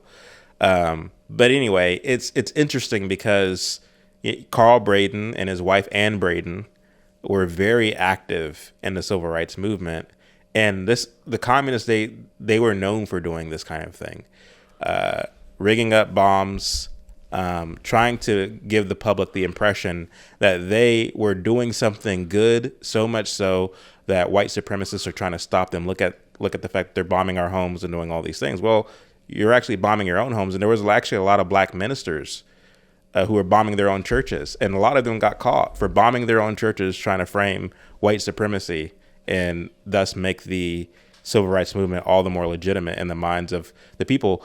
And the reason why they did this, Jason, is because a lot of black people in the South were not exactly picking up what the civil rights leaders were putting down. They had to bus in people from up north, blacks from up north, and they also went after students and had students protest and demonstrate in their marches because Martin Luther King, and he had such low approval rating because of the tactics that he were using. He wasn't popular among Southern blacks. He wouldn't become popular until closer to the time that he was martyred. The tactics that weren't like the other interesting point you made in the doc is that the tactics that Bull Connor and law enforcement used were standard tactics for dispersing crowds. And so you can find video of police water hosing, using dogs to break up union protests of white union workers. This was commonplace. If you protested somewhere and had a large gathering without a permit, in order to disperse the crowd, this is what they did during those times and even before then. And so it wasn't some special tactic that was used against black people. It was a special tactic used against people that were having large gatherings without a permit. Yeah, so we make that point in the movie. And what's interesting about that is that to this day, and we show this, of course, in the film as well, you have a lot of black folks who believe earnestly that this was daily life for blacks in the South. We couldn't go anywhere without somebody sicking their dog on us or the police coming around the corner with their fire hoses ready. No, this was a tactic. Bayard Rustin himself, who was a member of the Young Communist League and who was a protege of A. Philip Randolph, took advantage of the fact that we now have movie cameras, newsreel cameras that can capture this on camera. Of course, it's been around since the 20s. This was a common way of dispersing crowds that gathered unlawfully without pulling permits. And I know people are going to gawk at that and say, well, you know, why do we need to pull a permit to exercise our First Amendment right? Well, you still have traffic. You still have to conduct cars and businesses, and you have to be mindful of the noise. People are trying to conduct business. Like, so yeah, you have to pull a permit. There we have order in this country. Less so now, but we have something called order. We're not trying to stop you from protesting. Like, you have the right. And it's interesting because when they did pull permits and they were allowed to kneel and pray and do all these things, police didn't do anything. They let them do it and they let them go on about their business. But there were moments where they didn't pull the permits because they wanted the violence and they wanted to capture it on camera, and take advantage of the fact that they had the power and the ability, since they had a lot of people working in the press, to frame it however they wanted. And if you can show the image, and if you can contextualize it with, this is how Negroes are being treated for no other reason than they're trying to vote, for no other reason than they're trying to, it's not because they didn't pull a permit, it's because they are trying to vote. So they're changing the reason why there's a presence of dogs and hoses. It's you know, chef's kiss, like they pulled it off. It's an amazing tactic too, just because, and again, I don't know the details of Selma and what happened on that bridge, but what I do know is participating in a political protest in the 1950s that turned violent and you were beaten should not qualify you for 40 years of political work. You should. Well, hey, I was on the Selma Bridge, and he always lauded it too. Yeah, but that doesn't. And hey, I applaud your courage, and you were fighting for freedom that you believed in. But does that make you the best congressman, lawmaker? Is that your only qualification? And the reason why I think your documentary has a chance, if people just put on their thinking caps for a minute and just think about what we're seeing right now in real time. And I'm going to give you the example of John Lewis that I'm making reference here to. And he's more honorable than the people I'm about to reference, but it's not a wide margin. He's more honorable. But it's like, you know, one of these guys from the Central Park Five is a city councilman and a politician in New York. Right. And there's undeniable proof that he raped a woman. No, not raped. No. They did not rape. They did not penetrate that woman. Okay. They participated in beating her, in groping her. They were part of the group that held her down. Gotcha. When the man that did eventually get caught for penetrating her and raping her, he was a serial rapist. He was older. He was older, and he got away with it for Right. years and years and years. But what the Central Park Five actually went to prison for, they copped to on camera with their parents sitting there. You can watch the videos. Black cop was the lead investigator. A Democrat politician was the lead prosecutor. They didn't get railroaded. They were a bunch of kids that snitched on themselves on camera with their parents sitting there, black lead detective, and they could never find out who was the guy that penetrated. He got away with it for years. And then once he copped to it, that's when they say, oh, the Central Park Five are exonerated, because people have no idea what the Central Park Five actually went to prison for. It wasn't for entering her. They couldn't find their semen. It did. But one of the kids is on camera talking about, I was humping her.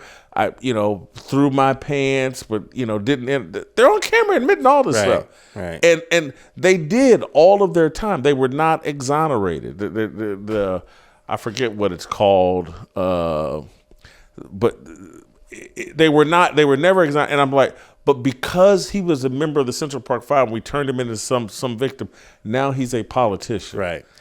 And Jesse, who is it? Al Sharpton refers to them as the exonerated Central Park Five. Yes. I think there was vacated. Their sentences were, but it was after they had served all the time. Again, it was great. It's great propaganda, and they gave them millions of dollars, and it's great propaganda. Look how broken the criminal justice system is. They put these 5 young innocent boys that were just out in the park. Man, they're on camera. They were running around beating up and torturing people all night. They were calling it wilding, and that's what we. Anyway, I'm off on a tangent. No, but it goes to your point about like how good they are at twisting a narrative to their end. I mean, and it's unfortunate, but who do you think falls more for this? Black people or white people? Like, who do you think falls for the narrative that they're trying to push more? I don't know if anybody authentically, or very few people authentically, fall for it. I think many people recognize they can benefit from it, and so I want the benefits. And they know that within corporate America, you can get raises based on either white people that are guilt-ridden, white people that are afraid of being called racist, white people that just want to say, oh, George Floyd, did you see that video? Let me give you a raise. Let's start Juneteenth. People know they can benefit from this victimhood, and so they go along with the cosplay because of the benefits. People are going to watch your documentary, and they're going, well, man brought receipts. This man put it in tremendous historical context. He told a very believable story, and you know what? He's probably right, and this is true. And then they're going to go, period, new paragraph, but I still want these benefits from Martin Luther King being a martyr, and I want these benefits from being able to frame America as systemically racist. So I need Martin Luther King more than I need the truth. And that's as unbiblical as anything. I need Martin Luther King Jr., and I want you to tell this story. His real name is Michael King. His daddy's real name is Michael King. They go over to Germany, or he goes over to Germany and gets inspired about. Anyway, you tell that story. So Michael King Sr. by the way, Michael King Sr. was a proponent of the social gospel. He admits as much in his own autobiography, which was unpublished. Do this. We've referenced social gospel several times. Go ahead and unpack for people. What do you mean by social gospel? So one of the biggest proponents of the social gospel was a man by the name of Walter Rauschenbusch, who went to London and was inspired by the Fabian Society, which the Fabian Society, to put it briefly, it's a tactic of using the institutions to bring about Marxism in an incremental and gradual way, playing the long game, as opposed to this kind of abrupt, sudden overthrowing of the institutions and overthrowing of the government. What the Fabians realized is that you have to do it incrementally, because to the extent that you have a sudden uprising, you're going to have a reactionary force who are going to be just as strong and fighting back, because you're trying to interrupt their way of life.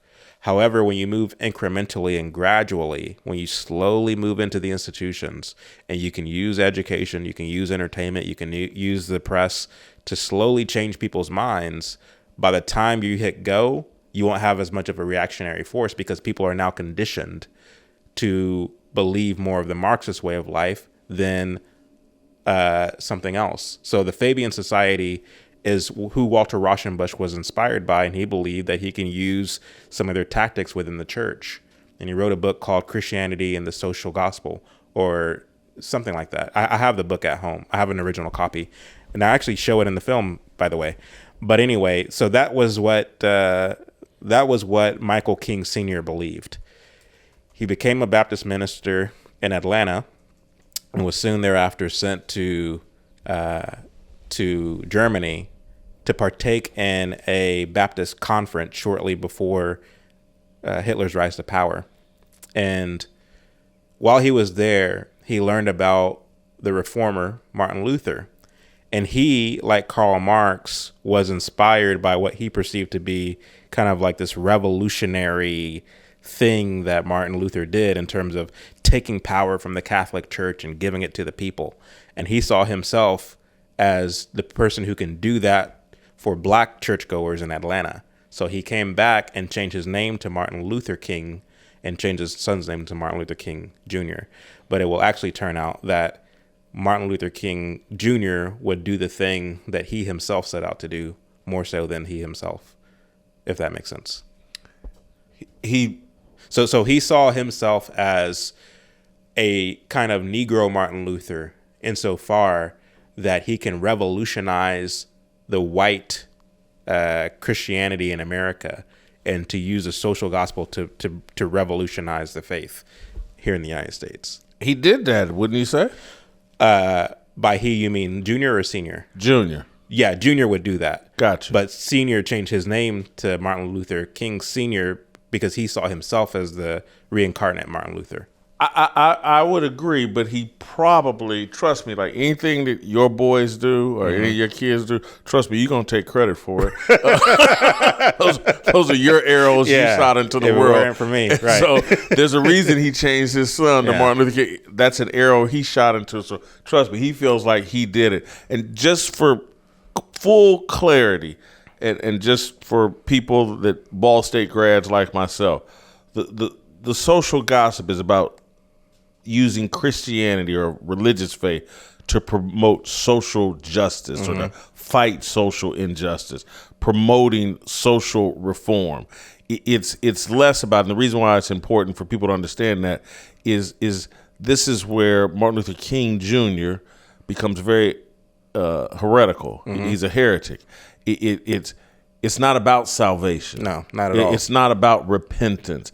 It's not about, because I don't think we've addressed this, and these are like these fundamental things. He doesn't believe in the resurrection of Christ. That's right. Unpack those things. The heretic in MLK and how you adopt the social gospel rather than the gospel of Christ. Yeah, so King wrote in his papers, and when I say his papers, I mean the papers that were donated by Coretta Scott King to the University of Stanford and turned into a book, or several books, with the help of Claiborne Carson. And we know these as the King papers. There's 7 volumes of them, and I have all 7. But in these papers, he wrote that he rejected the deity of Christ as early as the age of 12 when he shocked his Sunday school class by denying the resurrection of Christ. Now, that's a pretty big deal. You can't call yourself a Christian if you don't believe that Jesus rose from the dead. And of course, people will say, well, he was 12, But the fact is, he never wrote or changed his mind about it. He never wrote about changing his mind about it. In fact, he said that when he got to college, he was more interested in a liberal worldview than the fundamental Christianity that he was taught in Sunday school. And so he said he rejected the fundamentalist line. By the time he went to Crozer Theological Seminary, because he went to Morehouse when he was 15, and after graduating Morehouse, he went off to seminary at Crozer Theological Seminary. And it's there that we learn that he also rejected the virgin birth, that he rejected the literal existence of a hell or a heaven. And he believed, like Don West, who was the leader of the Highlander Folk School, that you can use Christianity as a means to implement Marxism. We know that Don West wanted to fuse Marxism to Christianity. That was his goal. And that was certainly the goal of Martin Luther King. He, at Crozer Theological Seminary, took a liking to a professor. His name escapes me right now, but we mentioned him in the documentary for those who are interested in watching it. But he took a liking to this specific professor who basically was a proponent of the social gospel. And he taught Martin Luther King to kind of tame, to kind of cloak your Marxist enthusiasm and to be more sophisticated and be more presentable as a minister of the gospel, to play the more long game, to be more clandestine in the way that you move. So that's what he was able to glean from this particular professor. So by the time he leaves Crozer and goes off to Boston, he is more shrewd in the way that he moves. But then when he goes off to, after leaving Boston and going to the Highlander Folk School, they teach him direct action and nonviolent social justice and things of this nature.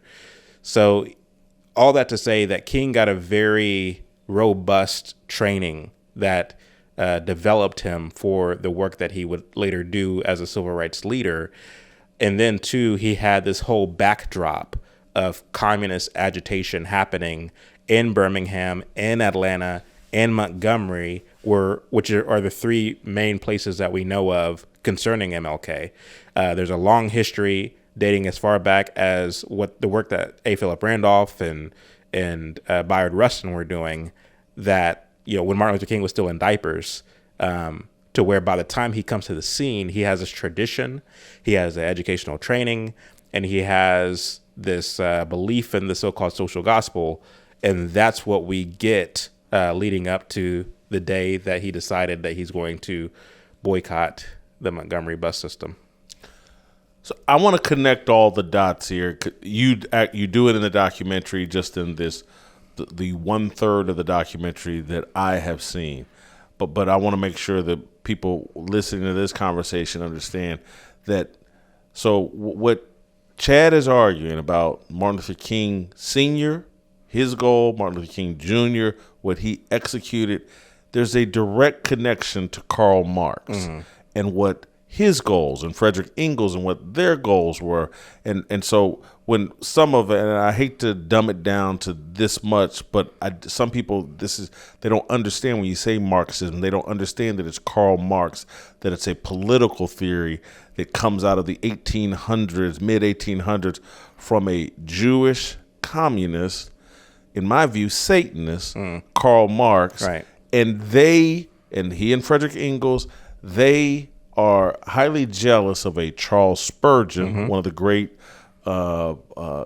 gospel preachers, evangelists of his time, and they recognize that if the communist Marxists were going to accomplish their goal, they had to usurp authority from a Charles Spurgeon type evangelist and turn it into a social gospel type deal. And that's, again, it's like MLK is the completion of mission accomplished of what Karl Marx started in the 1840s.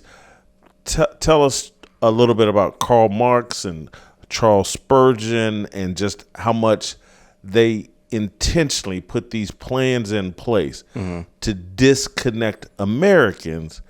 And then I think Karl Marx and these guys were thinking about Americans as we moved into the 1900s. People were like, in particular, Black Americans, disconnecting us from Christianity.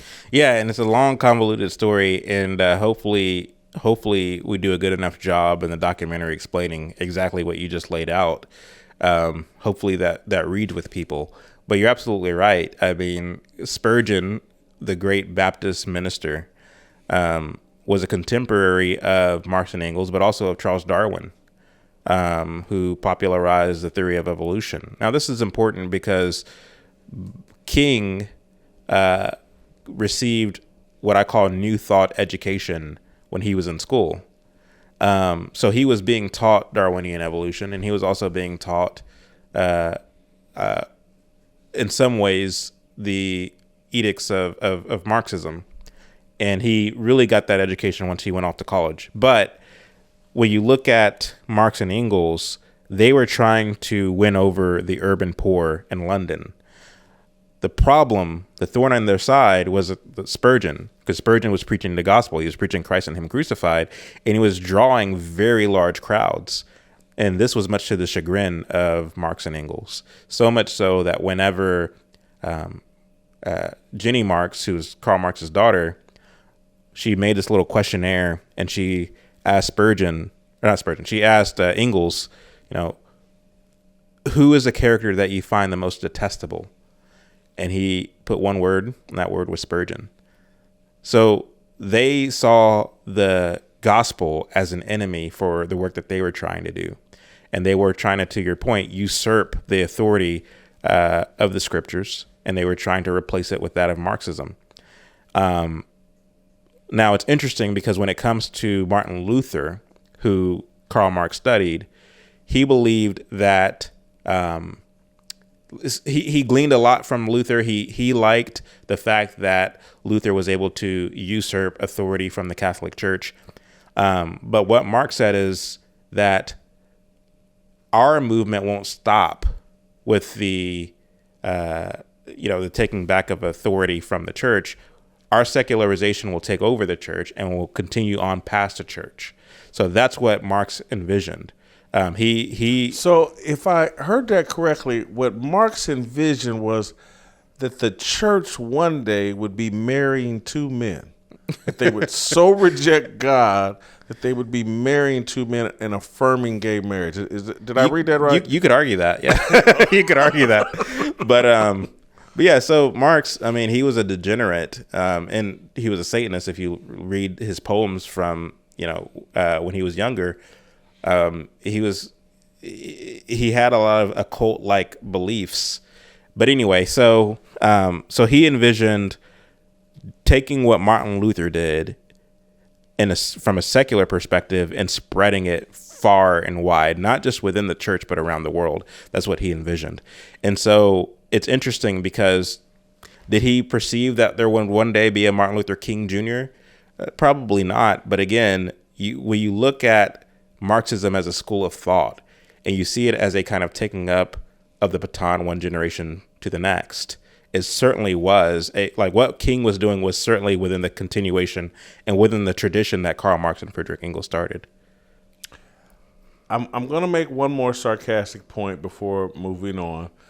I can't resist it because I want the audience to connect the dots, and your documentary does a great job. But I'm trying to put the fine details on it, and just in terms of like what Karl Marx envisioned is that a church and that churchgoers and people that claim I'm a Christian. But man, I'm going to vote for these people that want to stick tubes up a woman's vagina and slaughter a baby. But I'm still a Christian. And yes, that's child sacrifice. And yes, child sacrifice is mentioned in the Bible. And yes, God is going to punish people that harm the little children, his most precious ones. But I'm still a Christian because, there's more important things than protecting children from being slaughtered in the womb. And God's going to he's going to understand why I, look the other way on that. Karl Marx is probably the most visionary man that's maybe ever been on this planet because that's right. He's looking and smiling at what the church is affirming and allowing. Right. And what Christians think that they can allow and participate in without violating or harming their relationship with Jesus Christ. Yeah, and we have a scene in the film where you have people like Cornel West who's saying something to the effect of, I don't want children to starve. I don't want children, as a Christian, I don't want children to starve. So how do we make sure that children are fed? Kill them in the womb. Well, they won't starve if you kill them in the womb. That's one answer. It's not the answer that Cornel West gives, but it is an answer according to a lot of what we see going on. But the answer that he gives is socialist movements. That's how you implement Christianity, is by giving way to socialist movements.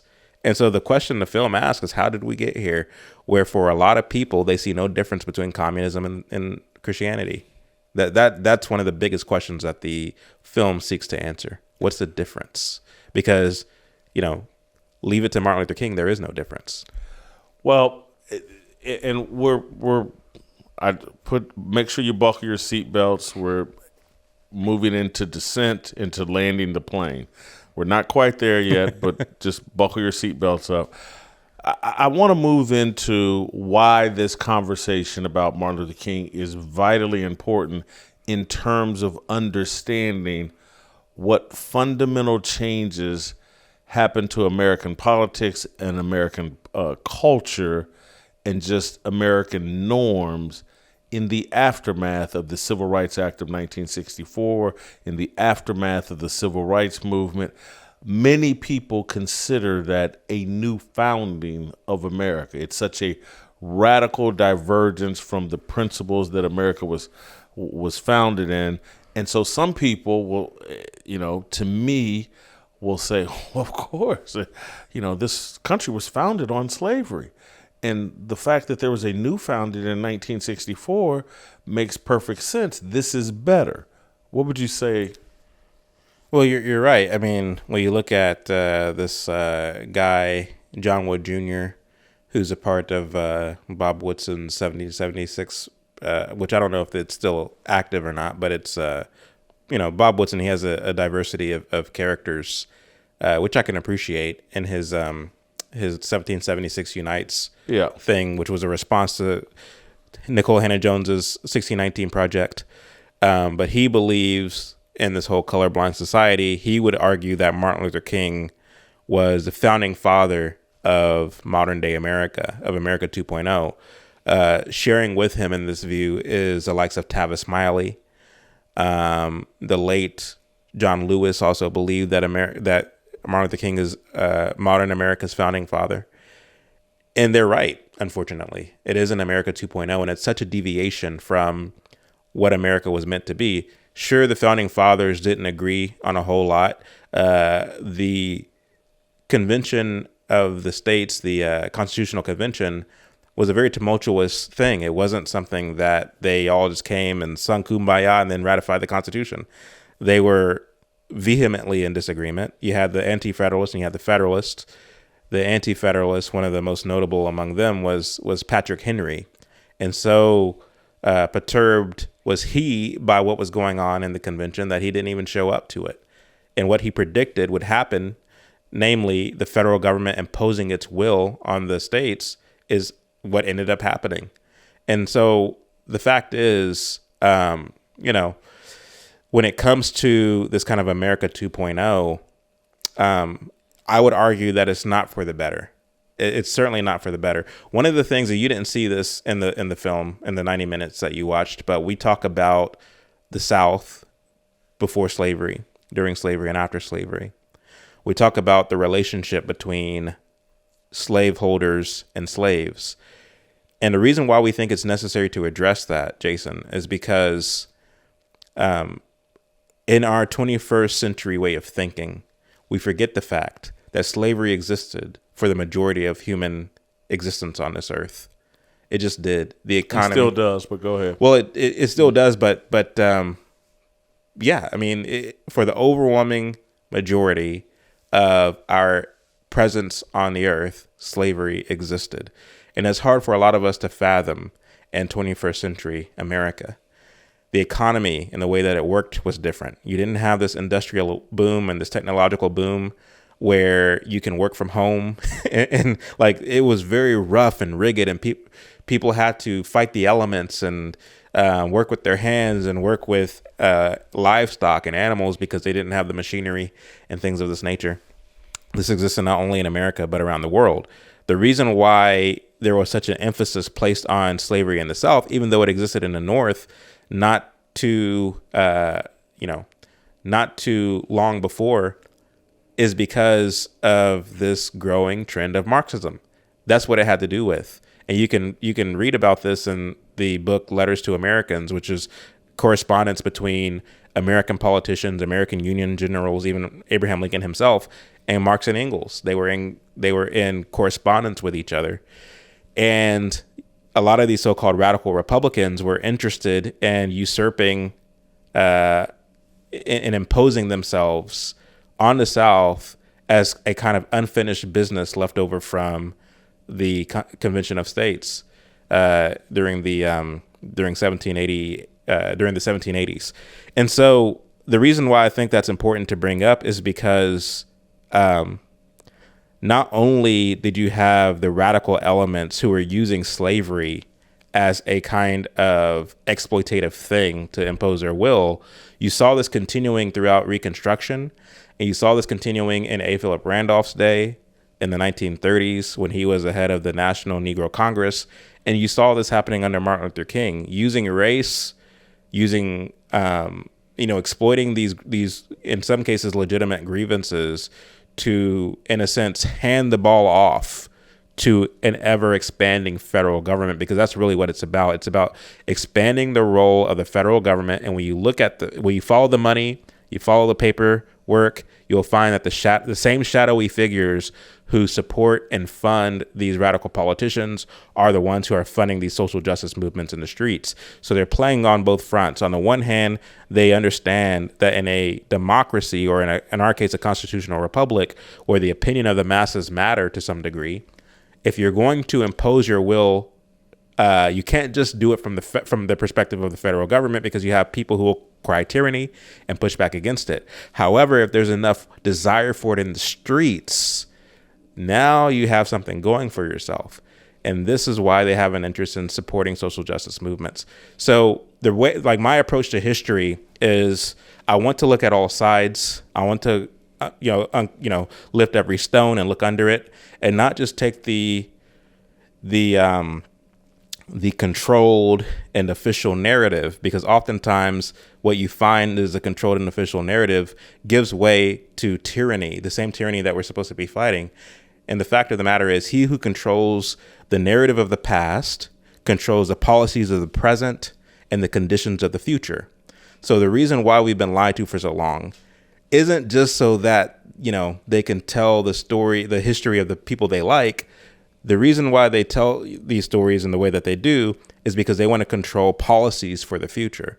The reason why we have affirmative act, or no longer have affirmative action, but you wouldn't have, once again, affirmative action, DEI, and all the rest of it without the civil rights movement.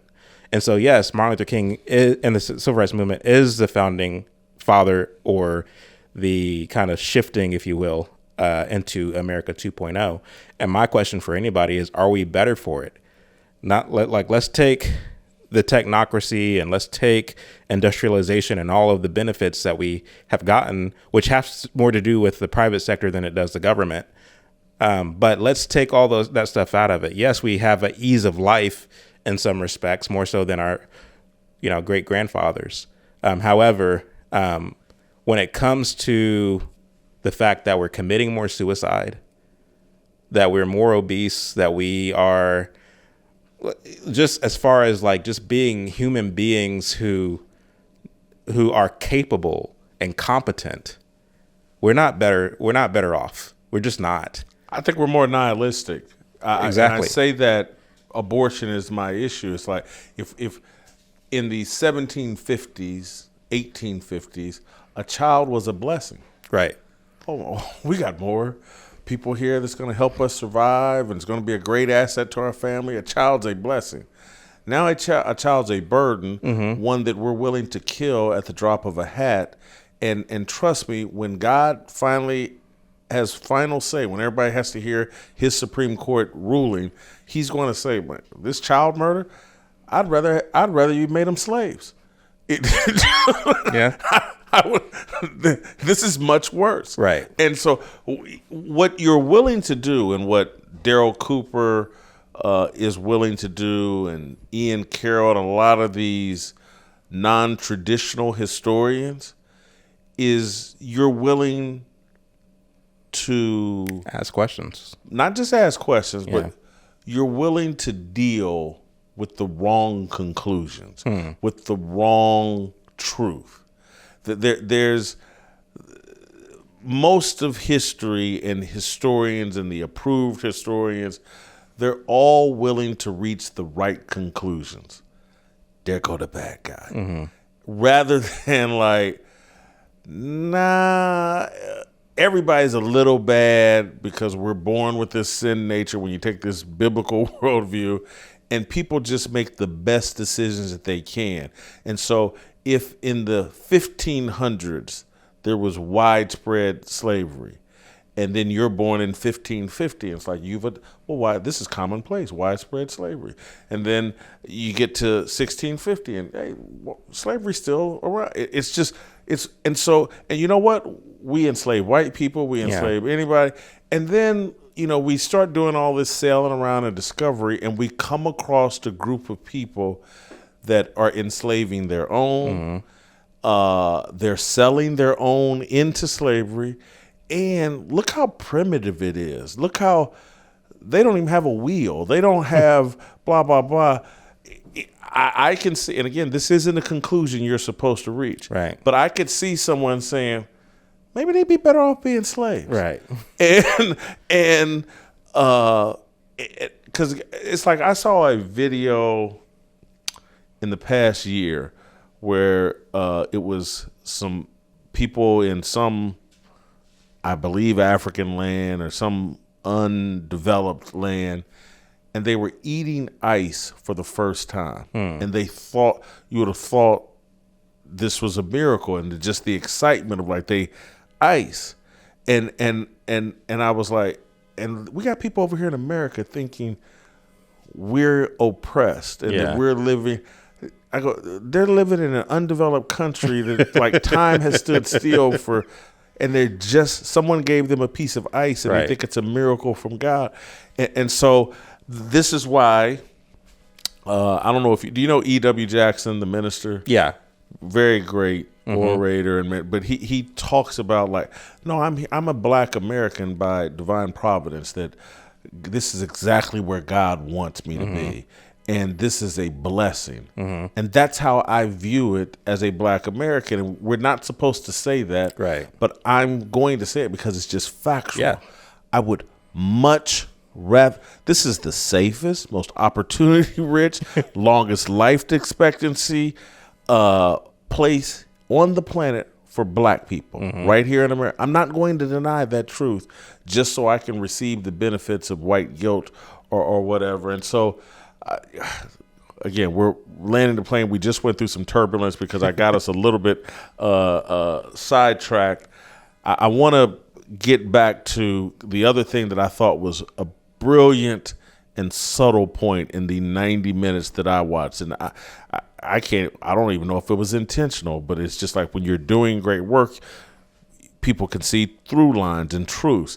But one of the things, the aftermath of the civil rights movement and the empowerment of federal government and making the federal government more the end all be all, it helped me as I just had this like thought balloon and epiphany. It's like, well, this global one world government that they're trying to establish across the globe, they've done it to the United States. We're supposed to be a bunch of states with different cultures, different laws, different personalities. And in the aftermath of the civil rights movement, the federal government became even more empowered. Power became more centralized in Washington, D.C., and the federal government becomes the ultimate authority far more than the states. And I'm like, well, what they've done to the United States is what they want to do to the world. Yeah, 100%. I mean, like one of the key components of Marxism is government owning the means of production. And that's exactly what the Civil Rights Act of 1964 did, was it gave the federal government the role of dictating who a small company hires and fires and serves and don't serve. When the reality is, I would much rather a white restaurant owner have a "we don't serve Negro" sign on the door, because it lets me know, like, okay, if he was forced by the government not to have that sign on the door, will he spit in my food because he's having to serve me, and so he's doing so out of resentment? Like, I would much rather live in a society where people have the right to discriminate how they so please, irrespective of what the opinion of the federal government is. That to me sounds like a better society. Am I saying that the states should have the right to force small businesses which door to go in and which door they can't go in, as was happening? No. But the solution isn't the Civil Rights Act of 1964. The solution is maybe amending the Constitution to protect small businesses against the tyranny of either the state or the federal government. Maybe but again, it's a conversation that needs to be had. When you look at the Civil Rights Act of 1964 and the Voting Rights Act of 1965, these are legislative pieces these are decisions that were made out of sensationalism. You had demonstration going on in the streets. You had speeches that were given. You had a lot of hoaxes that were going on in the form of church bombings and house bombings, and people were reacting out of sensationalism. There wasn't a whole lot of like sophisticated, serious, good faith conversations about, okay, well, we could pass this, but is this really constitutional? And one of the few people who were willing to have that conversation was Barry Goldwater. And people rejected him. But he called the Civil Rights Act of 1964 out because of its unconstitutionality. So he was one of the people who I think was willing to have a serious conversation. But again, the media took the side of King and basically tried to move the people emotionally to be embracing of the acts. And to your point about them doing this in America in terms of getting rid of this whole notion that we are a country made up of states. You're absolutely right. You hit it right on the nose, because the reality of it is, that is what we were before the ratification of the Constitution. We had the Confederation of the States, where there were people who fought, like when it came to the Civil War, there were people who refused to join the Union because they considered themselves, no, I'm a citizen of Tennessee. No, I'm a citizen of Virginia. Like, yes, I'm an American, but I'm first and foremost a citizen of my state. And so you had this kind of honor of being a son of your state more so than being a part of this kind of federal thing. And that's notable. That to me is commendable, but we have that less and less these days. And not only that, the federal government found a way to inextricably intertwine the states into its own agenda with money, with tax dollars. So they're bribing us with our own tax dollars. You can't get this funding unless you adhere to this, or at least unless you adhere to that, unless you pass this law in your state legislature or pass that law in your state legislature. So they have these woke agendas, and they are requiring that the states abide and adhere to them. And if they don't, then they don't get funding. And so the states oblige, especially the ones that have weak governors. So I think that in many ways, what's going on here in the United States is kind of like a guinea pig for what they're trying to do more globally, namely get rid of borders and turn us into a globalist civilization.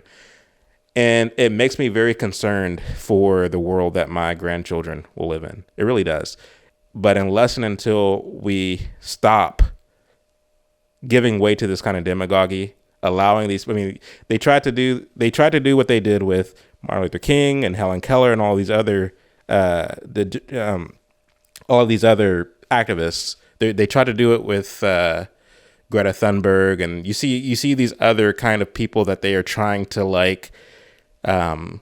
give us the impression that they are some kind of hero. I don't think it's as effective these days as it was in the 60s and before then.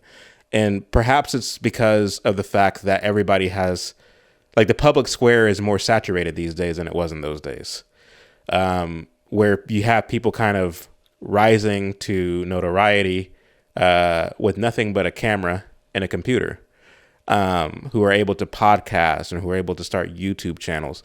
So you have a lot of diversity of opinion that's going on, such to where it's difficult to really push and promote artificially a singular person as the one who has all the answers, who will, is speaking truth to power, such as you were. And so this is why, like Greta Thunberg, she went from being a manufactured hero to a meme, because people don't fall for it anymore.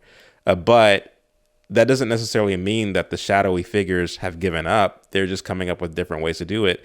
And we as Christians especially have to be as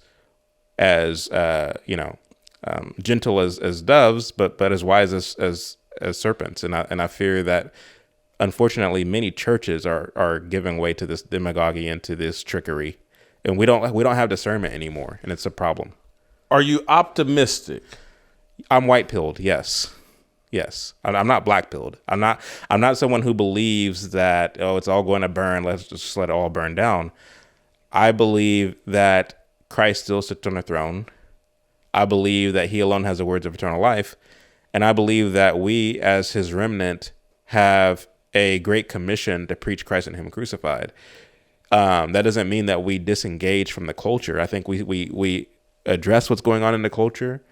But then, too, it's on us to be the salt and the light. And so, yes, I am optimistic insofar that I believe that I have something. Like I found that pearl in the forest, and I want to share that with other people who are willing to listen to it. So for me, like, part of the reason why it's important to make a documentary about MLK is because MLK was an apostate. He was a wolf in sheep's clothing. He preached something that pretended to be the gospel, but wasn't the gospel at all. And I have a concern that many people believe his idea of what the gospel is. And so it's necessary to warn you that, no, that's not the gospel at all. The social gospel is not the gospel. And it's necessary to then find out, okay, well, what is a true gospel? Well, what does that mean? And my hope is that people will turn to Christ and worship God and not men. Like, we need to stop putting men on pedestals. I don't care who that man is. One of my favorite forefathers, or I guess American founding fathers, is Patrick Henry for many reasons, but I'm not even going to put him on a pedestal. I'm going to acknowledge his wisdom. I'm going to acknowledge how he had things more right than some of the other founding fathers, but I'm not going to worship the man, or, you know what I mean? You acknowledge his faults, and the fact is some had more faults than others. But this whole idea of, like, I mean, it violates the very first commandment. I am the Lord your God who led you out of Egypt. You shall have no other God before me. And many of us, we want so badly for some party or for some politician or for some historical figure to be the person who we follow. We want so badly to be led. And to the point that you so eloquently made earlier, let Christ lead you. It's really that simple. Let Christ lead you. But the reality of it is, we want so badly for somebody to be the enemy. And we want so badly for somebody to be the hero. If you're a Republican, you want it to be the Democrats. It's like, as somebody who studies history, you realize there were great Democrats historically. There were great Republicans historically. There were terrible Republicans historically, especially in the 1860s. And you realize that history is not very partisan. It's just not. And of course, like, the modern iteration of the Republicans are far better than the modern iteration of the Democrats. That goes without saying. But to the extent that you kind of cluster yourself into this Republican good, Democrat bad, you miss a whole lot. And so, again, many of us want for somebody to be the enemy. Well, what happens if you make Biden the enemy and Biden loses the election? Then who now is the enemy? That doesn't mean that you don't engage politically. That doesn't mean that you don't vote. You just are aware that my battle is not against flesh and blood. It's a much deeper and bigger war going on. And there's literally Satan who wishes to steal, kill, and destroy us. And so we had better pay attention to who the real hero is, which is Christ, and who the real villain is, which is Satan. I'm trying to get into an optimistic place, and, you know, part of what is getting me there is that I do think there's, and we're landing the plane. The plane is landed. We're taxiing into the runway, actually. But I'm going to go all the way back to where we started, talking about Kevin Samuels, kind of the manosphere.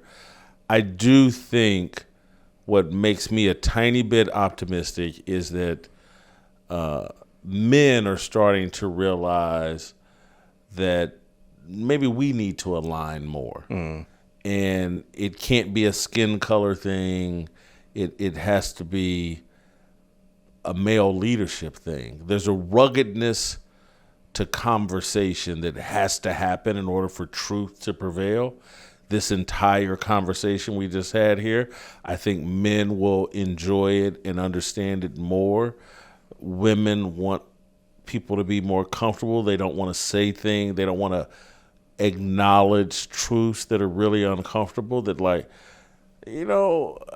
yes, slavery was bad, but maybe it made a little bit of sense then. And then not just that it made sense, but that, wow, look at America. They had such biblical values. They wrote a Constitution and a Bill of Rights that upended and uprooted slavery and allowed a biblical worldview to prevail as it relates to ending any sort of racialized slavery. But I think only men can have the kind of conversations that will uproot this mentality, this Marxist mentality that has taken root and has destroyed the church and has led to all these false gospels and false prophets. And I think your documentary here, MLK, the MLK project, I think could end up being a very important voice and lead to a very important conversation. Hats off to you, Chad, for taking on the project, for doing it at such a high level, for going after a real icon where there's risks. I mean, people are going to be very upset about you and this documentary and the truth that you're exposing. But I want to support it. I want to thank you for coming to Nashville and spending the time with me to have this conversation and to show me a nice little good chunk of the MLK project. I hope that you, the audience, have enjoyed this conversation. Thank you for tuning in. Thank you, Chad, for the visit. We'll see you next time.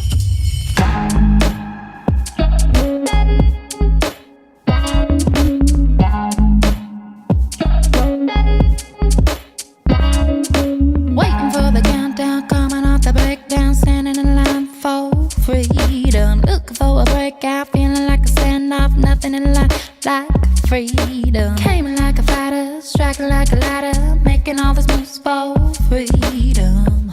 I want freedom. No negotiation, my sister, no relation. We all just wanna have freedom. Sitting on a corner, never been alone. I'm breaking my back for freedom. Blessed, we are living, get back. We are receiving, all deceiving. We all wanna be free. We want